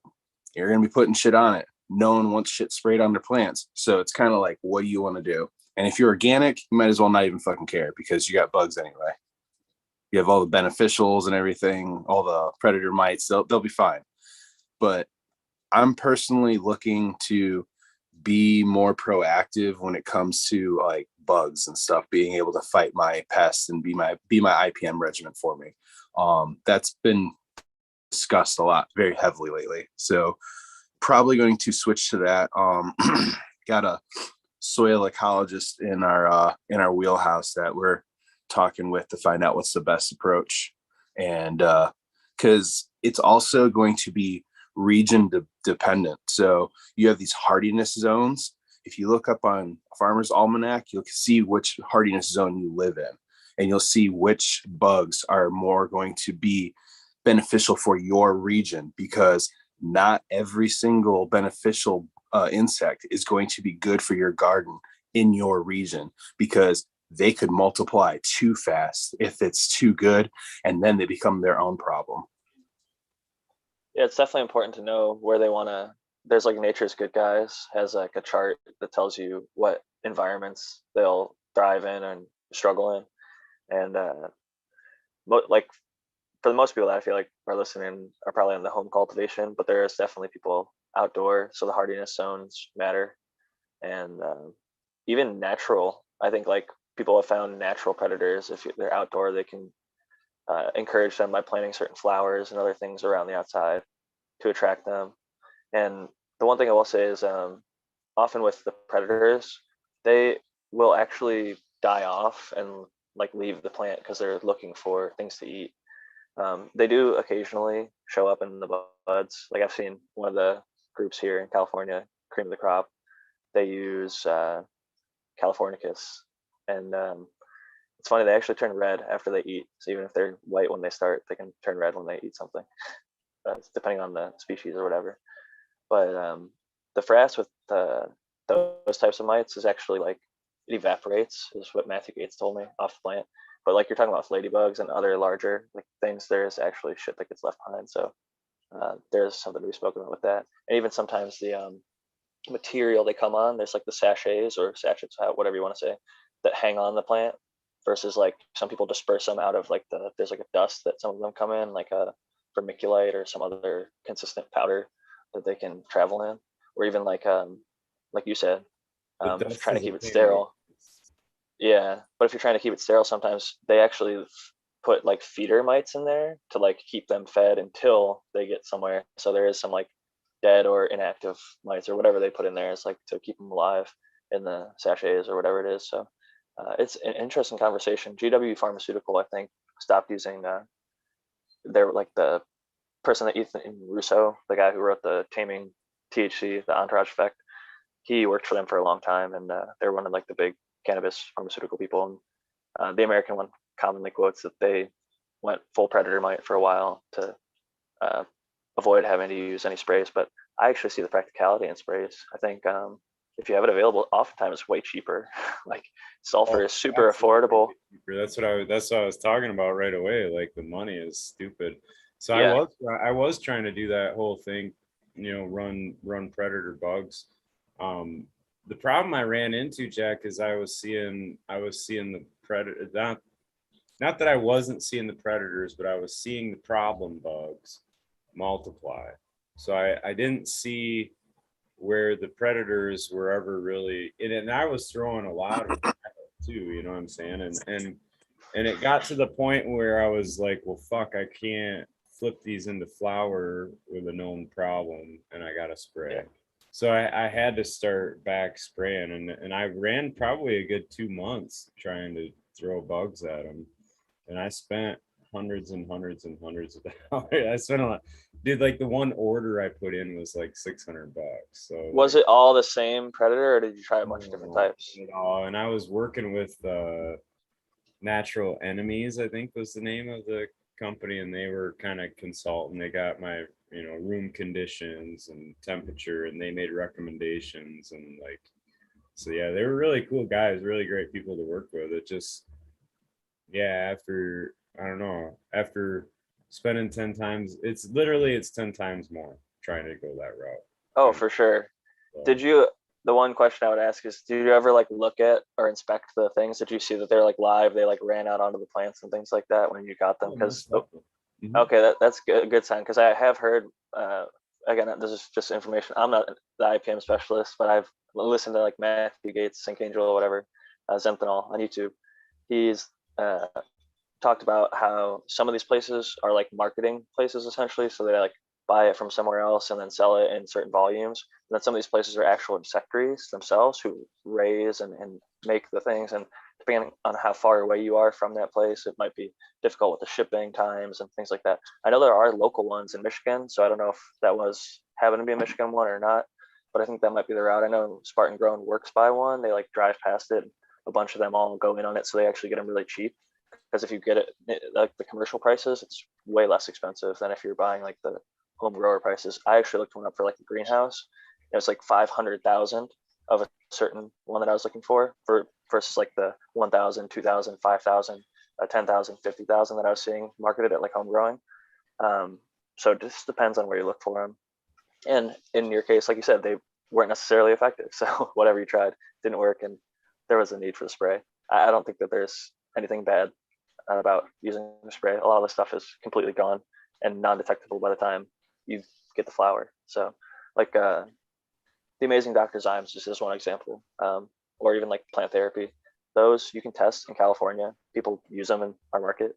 That gets down to part per billion testing, some of the most strict lab testing in the entire world. And I can say that because I've actually looked into the research, and Michigan's up there too with your guys' microbial testing and count. You guys have the ability and are testing your cannabis at some of the strictest testing in the entire planet. And the growers tend to do an amazing job still. And the stuff ends up not being detectable because it's clean and whatever, it dissipates. The half-life, however long it lasts, is not long enough to survive through a dry cure and all that time processing and growing and having other, even like benign things like water sprayed on it to wash it off, or I think Canada Trooper said cleanse or some other product. But with that said, I'm getting a little winded over here. I've been jibber jabbing all night. I was gonna say, what's up? I gotta hit the dusty road. I got a semi early-ish morning tomorrow. And What the fuck, Jack? Oh fuck!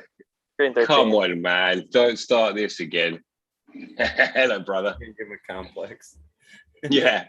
He leaves when I arrive, but it's always about that time anyway. It's because you're on the Are you opposite good, my screen. friend? I'm doing well, man. It's good to see you.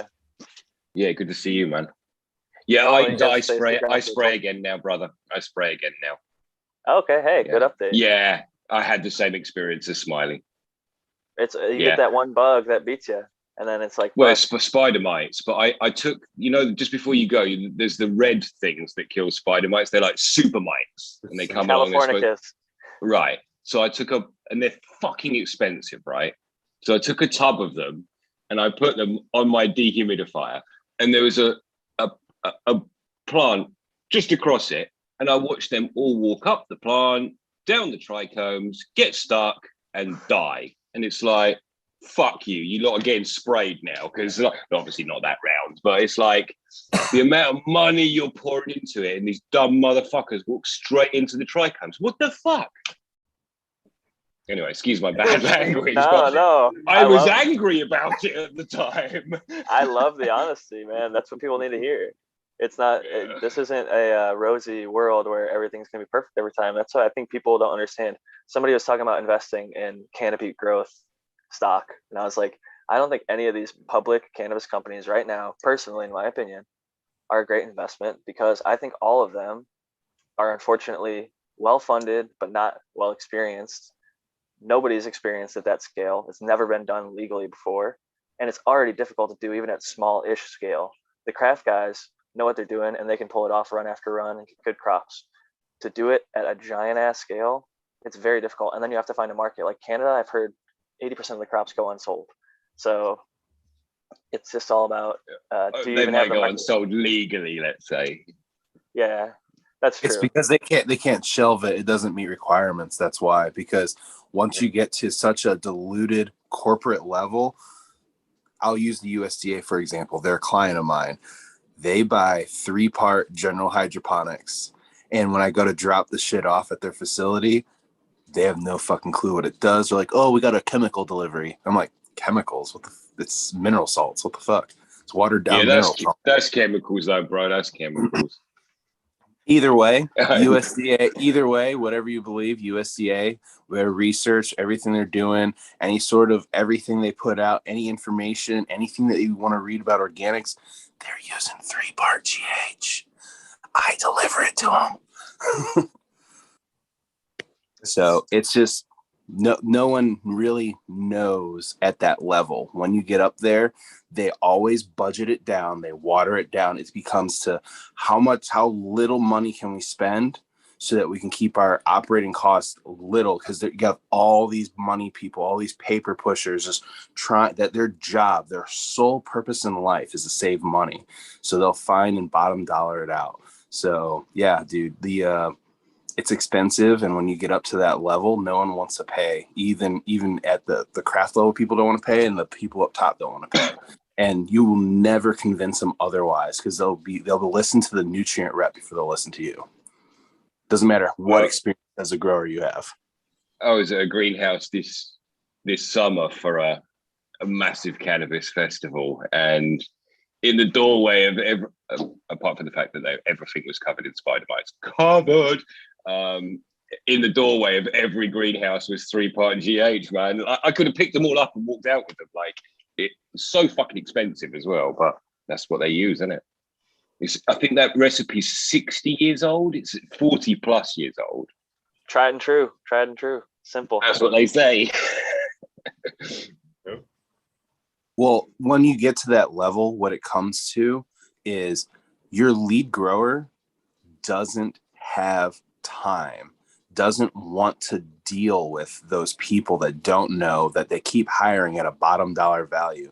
You think they're going to hire someone that are going to have all that experience and knowledge, that they're going to be like, fuck, we're going to have to pay this guy. No, they're going to go down. They're going to get the $10 to $12 an hour employee. And that's who they're going to fucking direct to tell. Yeah, and they'll tell him, yeah.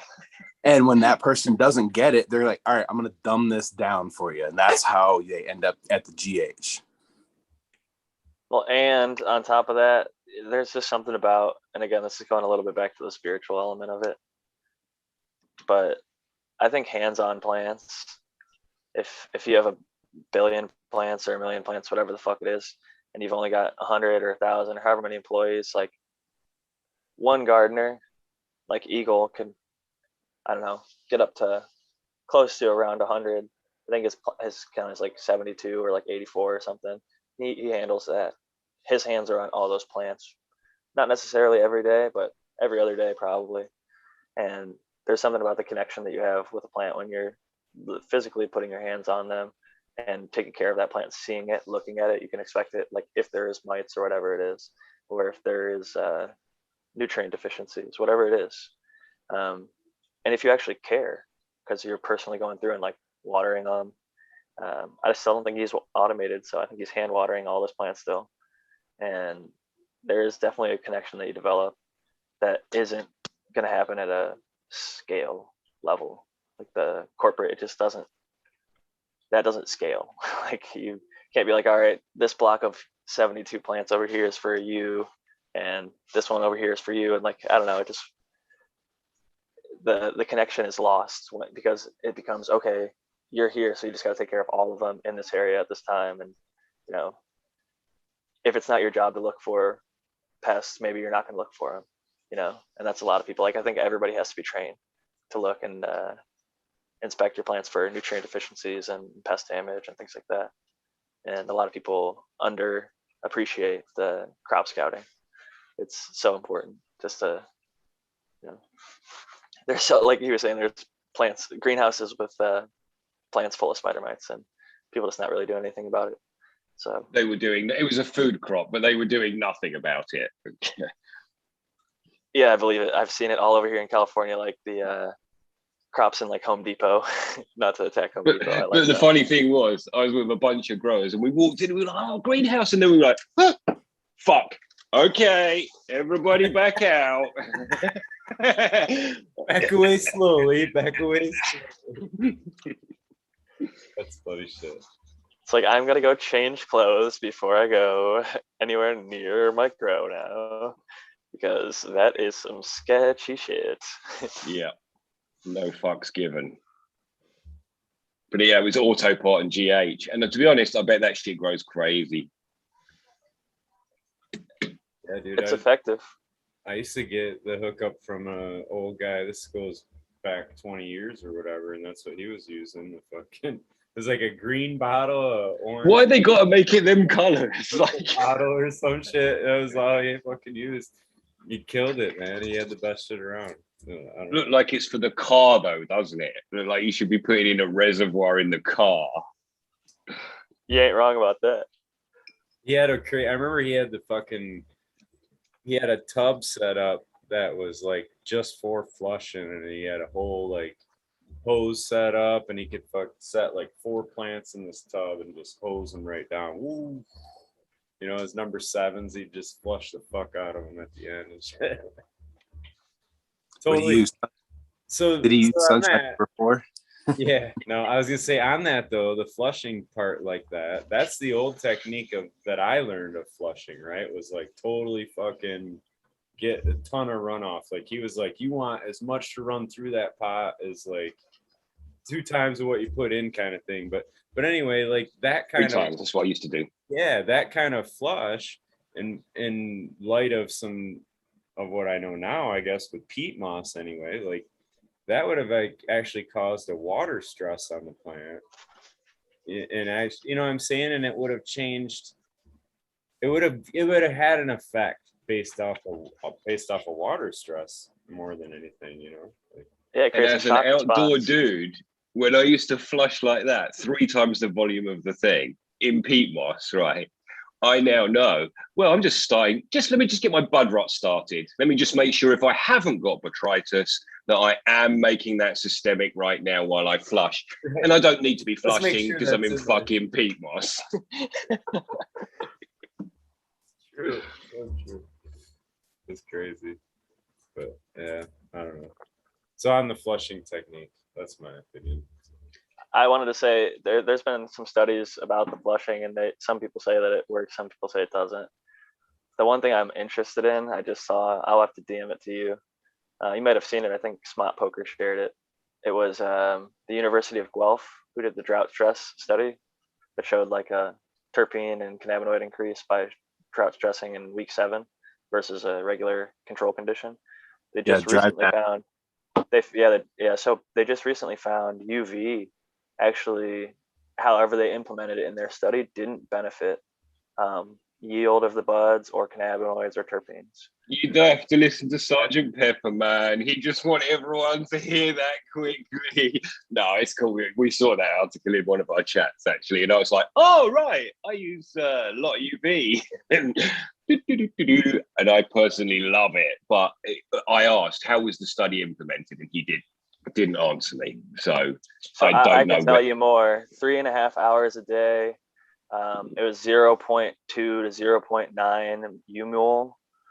Yeah, they just hit it too hard, and they didn't do it in low bursts. They didn't do they needed to do a different study, and they need to do max 2 hours is what I've heard. Max 2 hours in a day. They need to do like 30-minute increments on and off for 30 minutes, like 30 minutes on, 30 minutes off for 3 hours out of the day is how I've heard it, is what they're going to be doing next. I think they tried a number of different conditions. Yeah, there's going to be a whole different combination thing. Yeah. The other Why don't they do the stuff that we're talking about first? Why don't they move straight to the max 2 hours in the middle of the day? Like some of the work's already been done, you know? Yeah, they've already some done. People implement it differently. Like I know Uncle Reefer, he does like 1 hour in the morning and 2 hours at the very end of the day, I believe. It does 3 hour total. So there's never more than 2 hours at one time.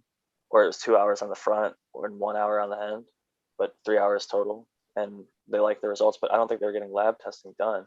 So a lot of it could be anecdotal on the homegrown side because we're not actually, Guelph is side-by-side testing their cloned plants that are grown in a uniform, whatever controlled condition. And they've got their little system that's pretty well, I'd imagine dialed in. I'd like to actually go check out University of Guelph and see what their grow looks like up there, because they've done a few studies that have been of interest. I've got to say though, But if you were trying to be fucking, rather than trying to grab a headline, if you were going to do this study, let's say you and me had nothing to do with cannabis, you'd be like, okay, put it on for 10 minutes a day.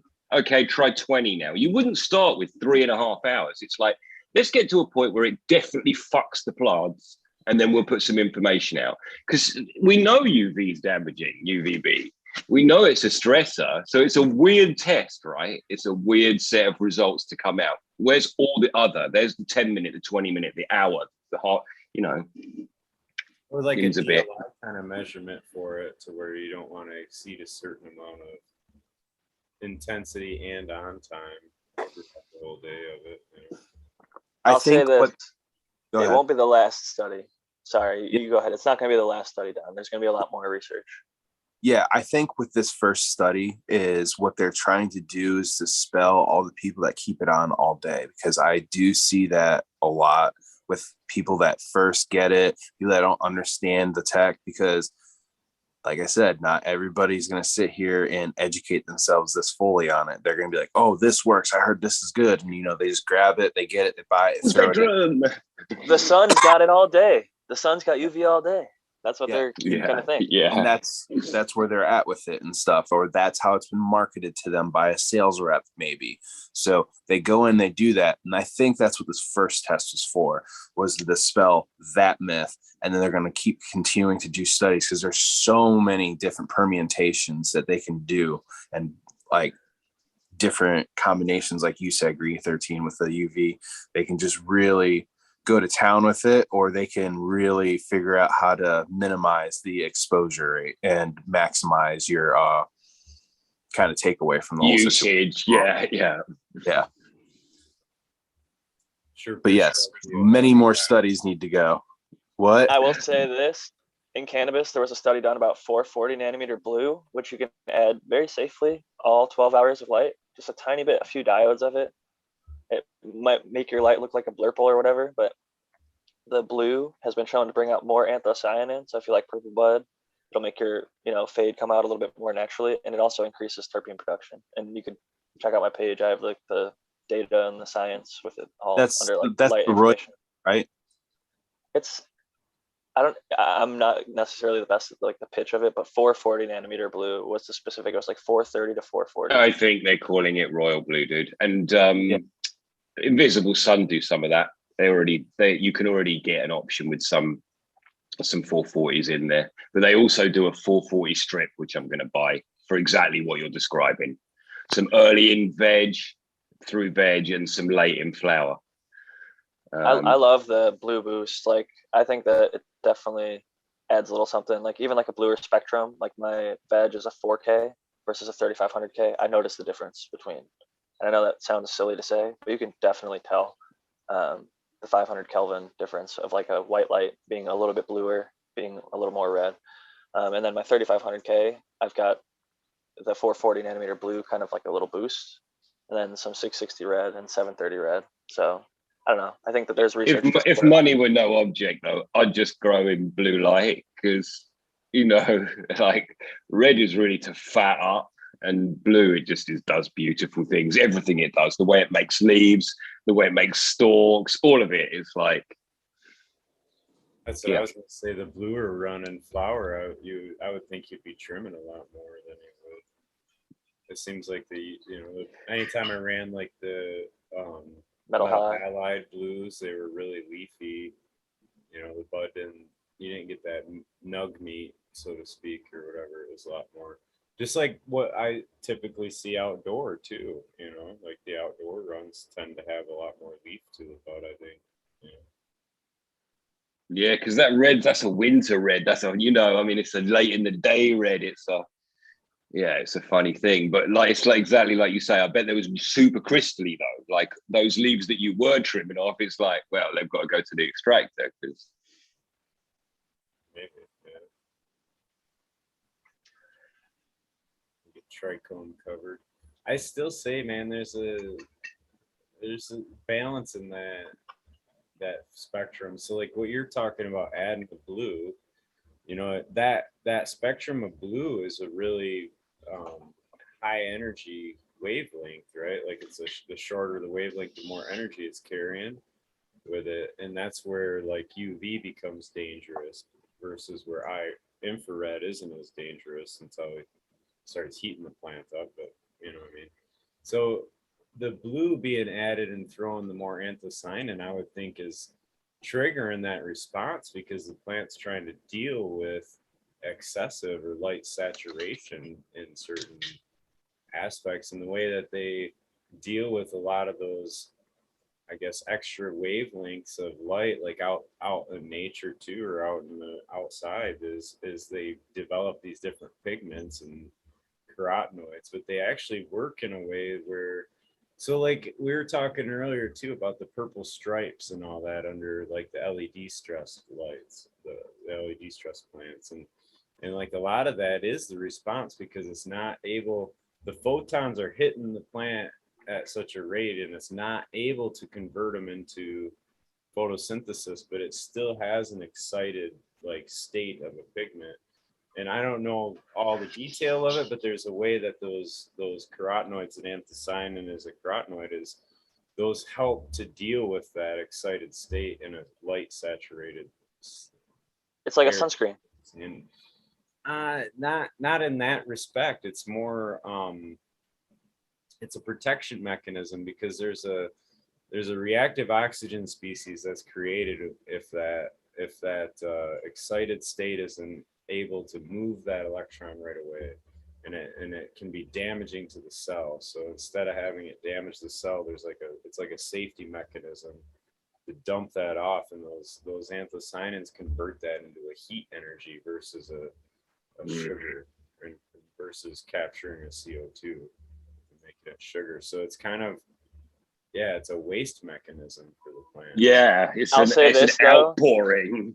But with that being said, there's been a lot of studies about how eating purple vegetables like purple kale, purple cannabis, it has been shown to help people with like arthritis, like myself. It's more medicinal. Often they say like it's better to eat a purple, not better, it's good to eat all, veg or whatever. But there's a lot of nutritional benefits to the purples. So it's not just it's like an antioxidant. That's why it's Yeah. dealing with that reactive action species, because that's the antioxidation property that it has. But ultimately, that'd be a net benefit, I think, to the end user. You get more of what is a therapeutic from your plant. But it's a trade-off because maybe you could have gotten more terpenes or THC.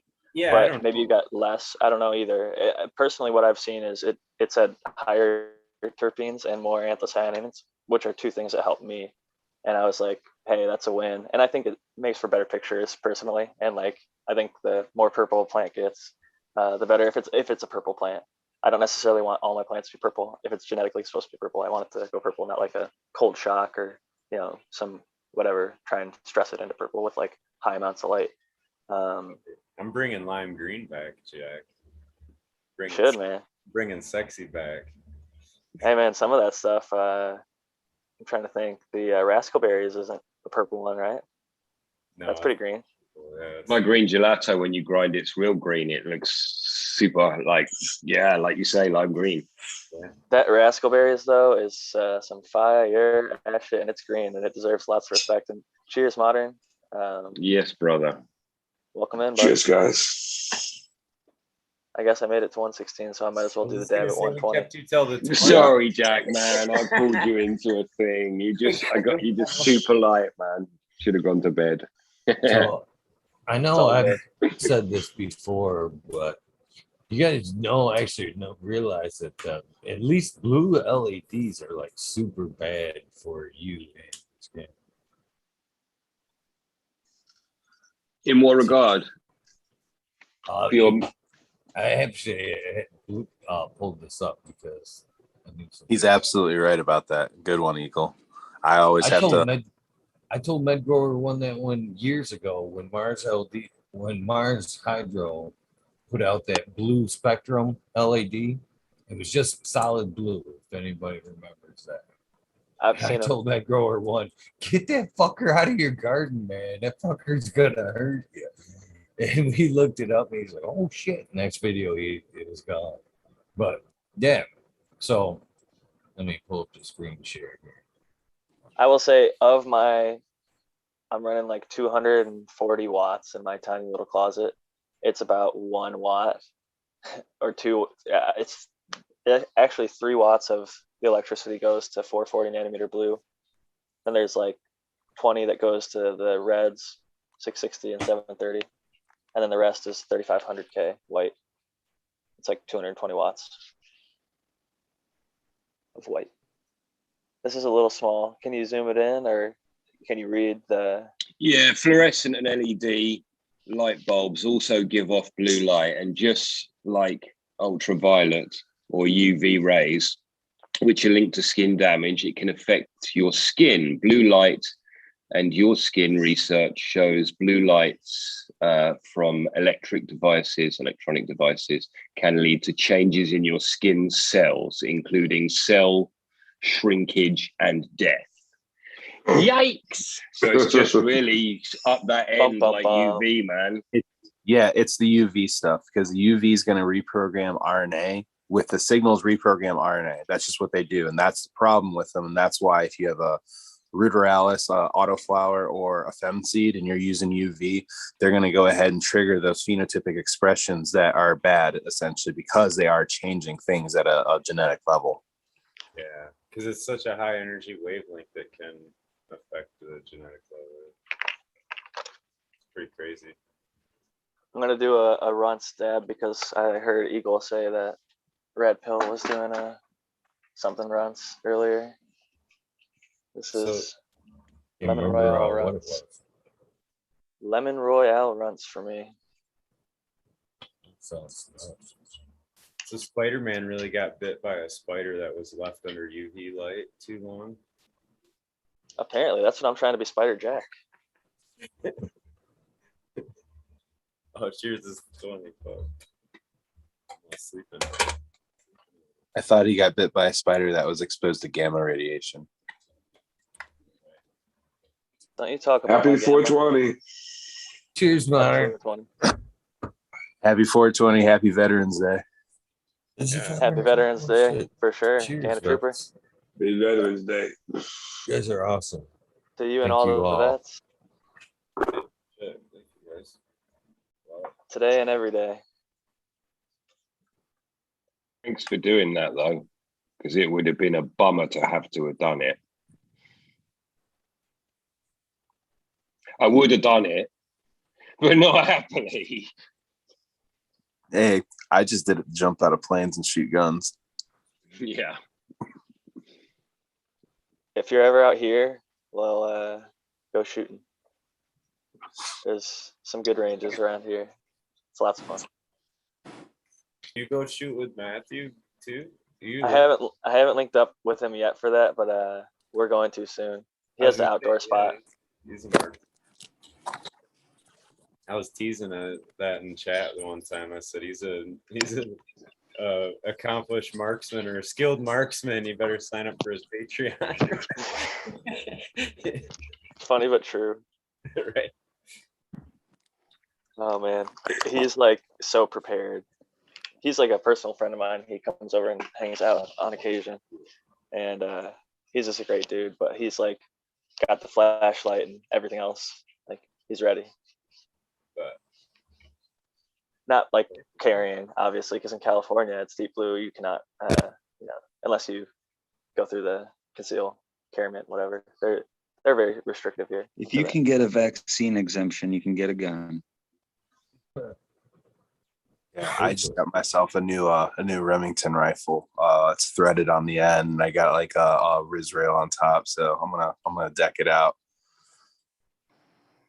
Got a Mossberg 590. Simple, effective. a buddy of mine does that. He actually just quit his job, his full-time job. He had a career in he had it since school, I guess, but he just quit, and he's doing CPL training, or the concealed weapons training, and he does a bunch of different stuff too. I don't know, he's got 4 or 5 different kind of classes he puts together, and he does gun repair, he does all kinds of other stuff too, so pretty cool, man. it's taking right off for him a little bit, at least for the moment. He's filling classes and figuring shit out, you know. A knife man myself. We've been over this. I bet you, without moving right now, I think we will all agree. I have a sickening amount of knives right here. I'm guessing 16. That's a little high, but we'll count. 13. It's a little high. He's not too much, but it's a little high. There's Baker's dozen, but we're, you know. blue. There's the acorn knife. There's this one. There's my true carry, my feather knife. And let's see here. And again, I'm not really moving too much. Huh? Oh my god. You got a samurai sword there too? No, he's getting close. Holy Ready to kick some ass. The medieval ones right now. Guys, I gotta go before Eagle stabs me. I'm just kidding. What? All right, What are good we at night, now? everybody. Is that like Smiley, 7 Green See you, 13, Jack. Modern Genetics, Canna Trooper, Stony Rockefeller. I didn't get to say hi to you earlier. That's all right. Mr. Take Green care. Fingers and Red Pill. Have a great night, everybody. Peace and love. Nice seeing you, Jay. Peace. See you, buddy. Bro. That's without getting up. I'm sure there's many more. Oh, I know there's the Bowie knife right above the door. Hold on. Oh, now you got up though. That's cheating. That's cheating. You should have rolled the chair over there. Yeah, Yeah. yeah, 2 steps away. But You shouldn't have it by the door though, dude, because whoever comes through the door can grab that knife fast. no, it's actually above the door. It's like above the door. You couldn't see it unless you knew you were there. And it's on my side of the door. It's on my Yeah. side of the door. You'd have to come in and look behind you and go, oh, fuck, there's a knife up there. By which time you'd be reaching for your other 13 knives. There you go.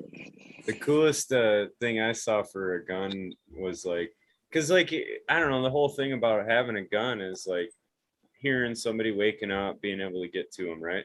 The one I saw was a headboard, and the fucking dude was like laying there sleeping, hears somebody, and he fucking just hits the headboard above him, and it like opens up and drops down, and like he holds his hands back like this, and there's a fucking shotgun drops in his hands, and he's fucking ready to sit up and go. I was like, yeah, if you're gonna have some home protection, that's the way to do it, man. That shit's right there. There it is. Yeah. They have all the furniture line, the whole furniture line like that. Side doors on the desk, and false walls pop open. Like, Yeah, I mean, he's there fumbling around because you heard somebody and you're fucking around in your closet trying to fucking whatever, figure out where you got guns at and Yeah. shit, you know. One of the most vulnerable places you can be is in the shower. You can have a little subcompact 380 or 9 somewhere. Yeah, not Shower bad. is a good place to do one. I'm not very vulnerable there. Whoever in is pretty vulnerable. They better. Then hope you I'm end not up in. shooting the poor bastard that needs to take a shit so bad busts in I there. was just thinking that's the other time when you're shitting. Yeah. You know. You're well. showering, someone flirts, you're shooting at them. Yeah, that's a bad scene. Well, never mind. I'm not gonna go further with. I got a nice. No, don't piss anybody off to give them any reason to want to kill you. Yeah, I'm not Don't- getting shot at a lot, to be honest, guys. I don't know, but Don't Do any flaunt of you your guys- shit. You don't Do any know, of you man. guys This have world's plate carriers? fast, dude. They're fucking A what, plate carrier? I used to carry. Yes. I used to, but somebody stole it. I was gonna show mine up. Oh hell Holy Nice. shit. yeah! How much does that weigh? It's fucking like. quite a That's- lot. You see the way he lifted it; it was quite Yeah. heavy. It's like a little person. like a medium-sized person. Yeah. But there's no ammo in this. There's no water in it. When it's fully loaded down, it's at least 100 pounds. Oh my god. Plus You your guys rifle. around with that shit on Can you. do that. Yeah, you got to get ready. You got to be used to running around with that I'll- kind of I've weight heard every that too. day. Yeah, when you're Yeah. on mission, you got to carry all your shit until you set Yeah. up. You absolutely do. Being a paratrooper, you have to take everything with you, everything you'll ever need for the entire deployment, all in your jump. So you'd be jumping out with like 350, 400 pounds and stuff. And then you got 90 to 110 pounds of parachute on after that. And landing. Oh, Oh, fun. I bet you that accounts how fast you're coming into for a landing and shit. How hard you got to put on the brakes or whatever. It doesn't slow you down. Let's say it that. So when you're doing a combat jump, you're already going to be at about 800 feet when they drop you, because they want to get you from the plane to the ground ASAP, because you're just sitting fucking duck up there. Yeah, So, so you got 800 about, feet, is that where it just deploys as you jump?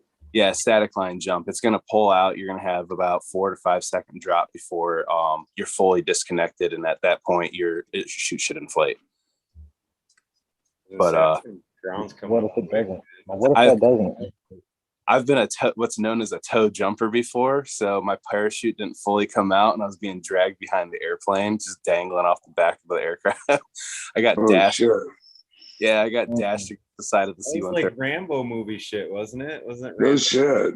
Rambo? Oh yeah, I totally forgot about. Yeah, that dude. Honestly, that happens probably every other jump. There's at least one person that has it happen to them. That sucks, dude. So what do? You got to cut it, or what do you got to do? No, it usually kind of goes. Just and shoot then- the guy. Well, Shoot the guy taking the shit. the guys, the jump master and the assistant jump master and the load master, they'll all grab the static line if it's a true toe jumper, and they'll just pull, and they'll take everybody to pull that dude back in. And if it's a full on toe jumper situation, they'll be able to pull them in. But usually when they do that, it forces a deploy. When they start jolting it around trying to get it up, yeah, it forces the deploy at that point. And then But- you've got to pull the parachute in as well, fully No, inflated. No, the parachute gets pulled for you. Oh, yeah, that's what I mean. And then you've got to drag it into the fucking aircraft, or do they let you go? No, it lets you go. The only thing that they pull in is the pack tray that pulls the parachute out. That's the only thing that the static line takes away from the parachute. So it's an interesting thing.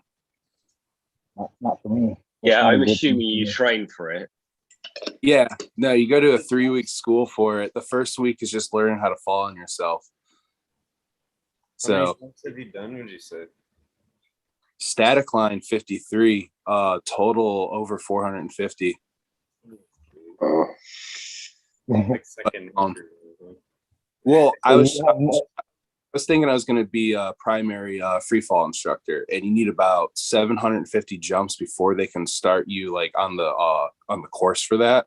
So you get to about 1,000 by the time you become a primary skydiving instructor. So But nothing is exciting to you anymore, because that's got to be. no, it, right? I love it, but honestly, like if I had the opportunity, I would do a low orbit jump. Nuh-uh. Yeah, that's scary. What's the highest jump you've done then? so I did this. I did my third skydive ever was a tandem certification. So special operations, they have to be able to take in essential personnel. So they have to get certified, and so do those personnel. Since I didn't go to skydiving school in the military, I did the tandem certification where I get hooked up onto them, and we fly in. Like I have a squirrel suit, he has a squirrel suit, and we fly in. And it's kind of a thing. You gotta be in a wind tunnel, you gotta learn how to do it. But the heights they jump at are classified. I'll say this: I felt like I could reach out and touch the dark. That's how high up we were. It was like right there. You're standing on the ramp, and you're looking out the ramp. You can see the blue looks below you. That's how high up you are. You're like, are we in fucking space? You all got your breathing shit up, thing, bro. shit. But hang on, you mustn't have an altimeter on your fucking wrist, don't you? Because otherwise, It's so you do know classified. how Didn't high hear you him? are. Oh, It's you can't classified. tell us. Okay, no problem. My bad. Not classified But from just you, so you just guys classified know, from you us. start to see the blackness of space at around 60 or 70,000 feet elevation above sea level. Did I just give it away? Oopsies. or at least 15,000. The Air Force just doesn't, they don't want to say because it's like higher than like what you think. Like it gives away like strategic like advantage over things. Was it a pressurized wingsuit? You have to be pressurized I at don't that know. high of altitude, right? You can't Yes. say because that would give it all away. I'll say that we jumped over not- southern South I've been to Carolina. space. I'll say that we jumped over southern South Carolina and we ended up in Fort Bragg, North Carolina. Myrtle Beach, baby. We jumped around Charleston because that's where we drove down to because that's where the C-17s are at. So it was interesting. It was fun. That's dope. My brother is in Air Force and he's a chaplain, right? And I don't know what they were doing. He had to go to another base and like he can hitch rides.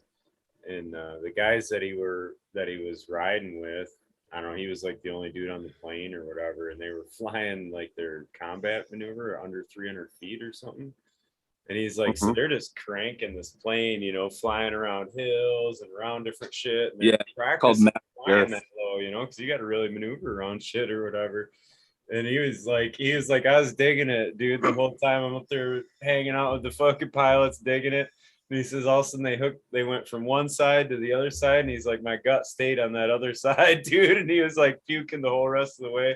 So now he's known as like barf bag or something to all the pilots. Well, here's the thing I always like to do. If I can go talk to the pilot, and especially if I have new guys in the aircraft with me, I'm like, I bet you can't make me throw up. Yeah.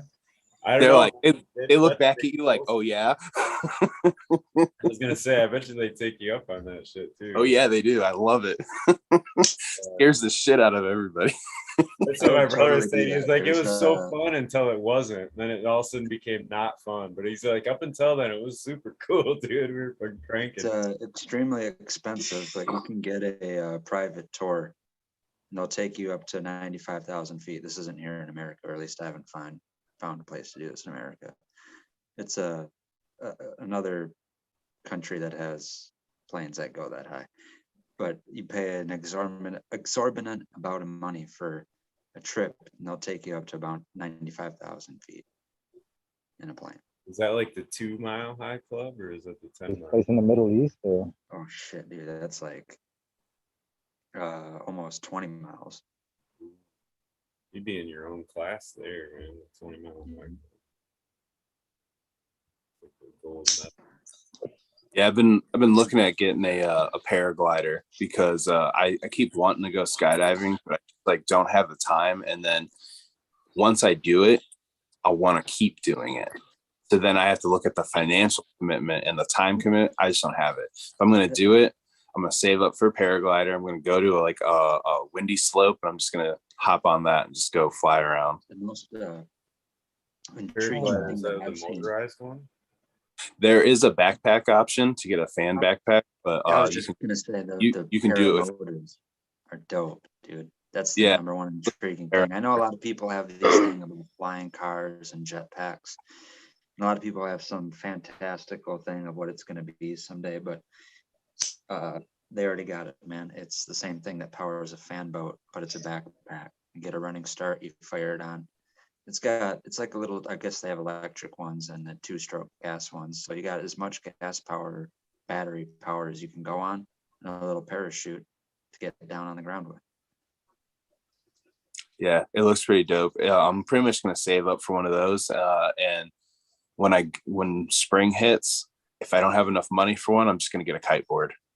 I'm just going to go to the beach. Anytime I go to the beach this year, I just get to do the kiteboard. Big board, is that where they're I'm in a good area for that. Right, I so can do that. Yeah, they got the thing. Those You're are strapped crazy into as fuck, man. Them guys launch them things off. I've seen them go like over houses and islands and shit. Yeah. Fucking fly right over. They just rip you off the ground. I want to try it so bad. It looks so fun. Now, is that just all your grip, or is there some kind of a? No, you're strapped in. It's you got a waist hard. You're wired in. Because yeah, like you say, that just rip your arms right out if you're trying. Oh yeah, to, bitch, like that looks so fun. Hey man, I'll tell you, I saw something a few years ago. I was in Punta Cana, and it had like it was a dinghy boat, you know, a big one, and it had like a canopy on it, and it had like a big giant fan on the back of it.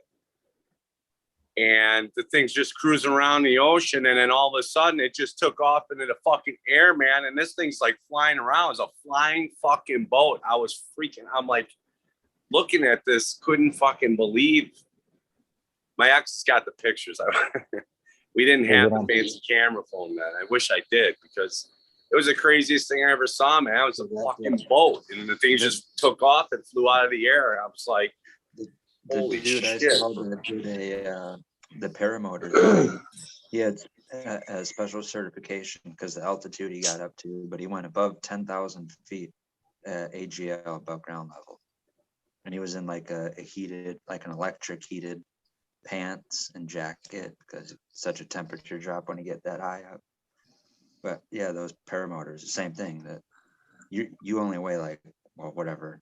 Your body weight is more than compensated by that fucking fan. If it can lift a whole boat, your body's gonna, float like a fucking feather.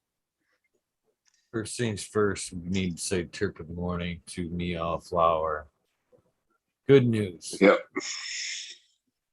Tip of What's the up, morning. Meow Flower? Eagle, what was that Ostrom micromulch holding up? What's that? What was that little white paper with the Ostrom that said Ostrom on it? Awesome. I don't know. I thought you held up a white piece of paper. It was the specs for that light. Oh, okay. The Yeah, Ep518. Ostrom. That's what. Yeah, I was like, oh, he's got something with Ostrom diodes in it. Nice. Yeah, this is actually a cheap light.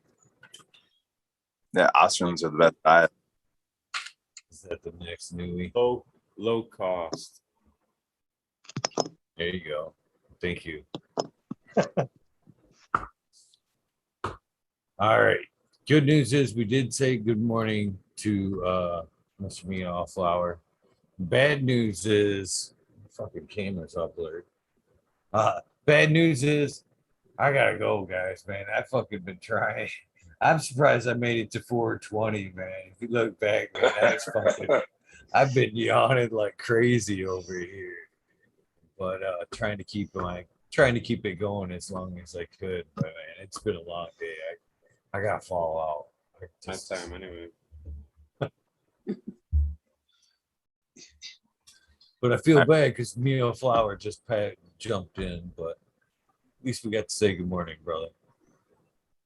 He's on mute though. Yep. You're muted too. Terps of the morning to you all, anyways. And yeah, I've been here all morning since Jack's been on, and yeah, just been getting the kids ready for school and all that. Yeah, Makes me just feel sat good. down. Have a good one, boys and girls. All right. Peace out. I'm out too. Bye, everybody. Take care, See man. everybody in brother. chat. Love you, Monty. Love modern. See you guys. Later. See ya. I'm probably gonna play around. Smiley, I'm gonna get you. I'm leaving before you're leaving. Let's all Love you, brother. slide. Let's all Yeah. just do the slide. I'm slipping. Here we go. G13. Yeah. Hi. All right, Good guys. Phil. I'm out. Have a Later. good day. Dropping quick, man. Yeah, dude. Holy what? Started to run. Yeah, they did. I'm gonna go play around on Instagram. I'll probably go live later. All right, man. It is, brother. See you again. Love you. Have a good day, man. Yeah, man. Happy Veterans Day, guys. Bye. Yes. Happy Veterans Day. Thank you. Cool, man. Have a good one. Get some rest. Smiling. It's not too often I could say smiley. Good night. Last. That's funny. Well, you guys, thank you very much. I'm regretfully need to pass on the shout outs again tonight, man. Today was just a completely long day, but I want to take it as far as I could take it, of course. But you guys know the deal. Oh, join me tonight. Tonight. Hope and Panic. Steve will be here tonight. I can't wait to see him. It's a little episode I've been waiting to see. So, yes, tune in tonight, 11:30. Other than that, you guys know the deal. If this is the end of your day, your journey, mine, get some rest. I will. This is the beginning of your day, your journey. Please take a little time for a little bit of self-love, self-care. Shout out to all you guys. I'm sorry for 2 nights in a row, but it is what it is. Try to make it up somehow. Maybe Thanksgiving. Have a couple specials for you. With that being said, have an amazing day. Have a prosperous day along the way. Try to do something nice for somebody. Random acts of kindness do save lives. I'm a living, breathing example of that. I'll see you tonight at 11:30. 11:30. Don't forget, tell a friend. It's going to be a good episode.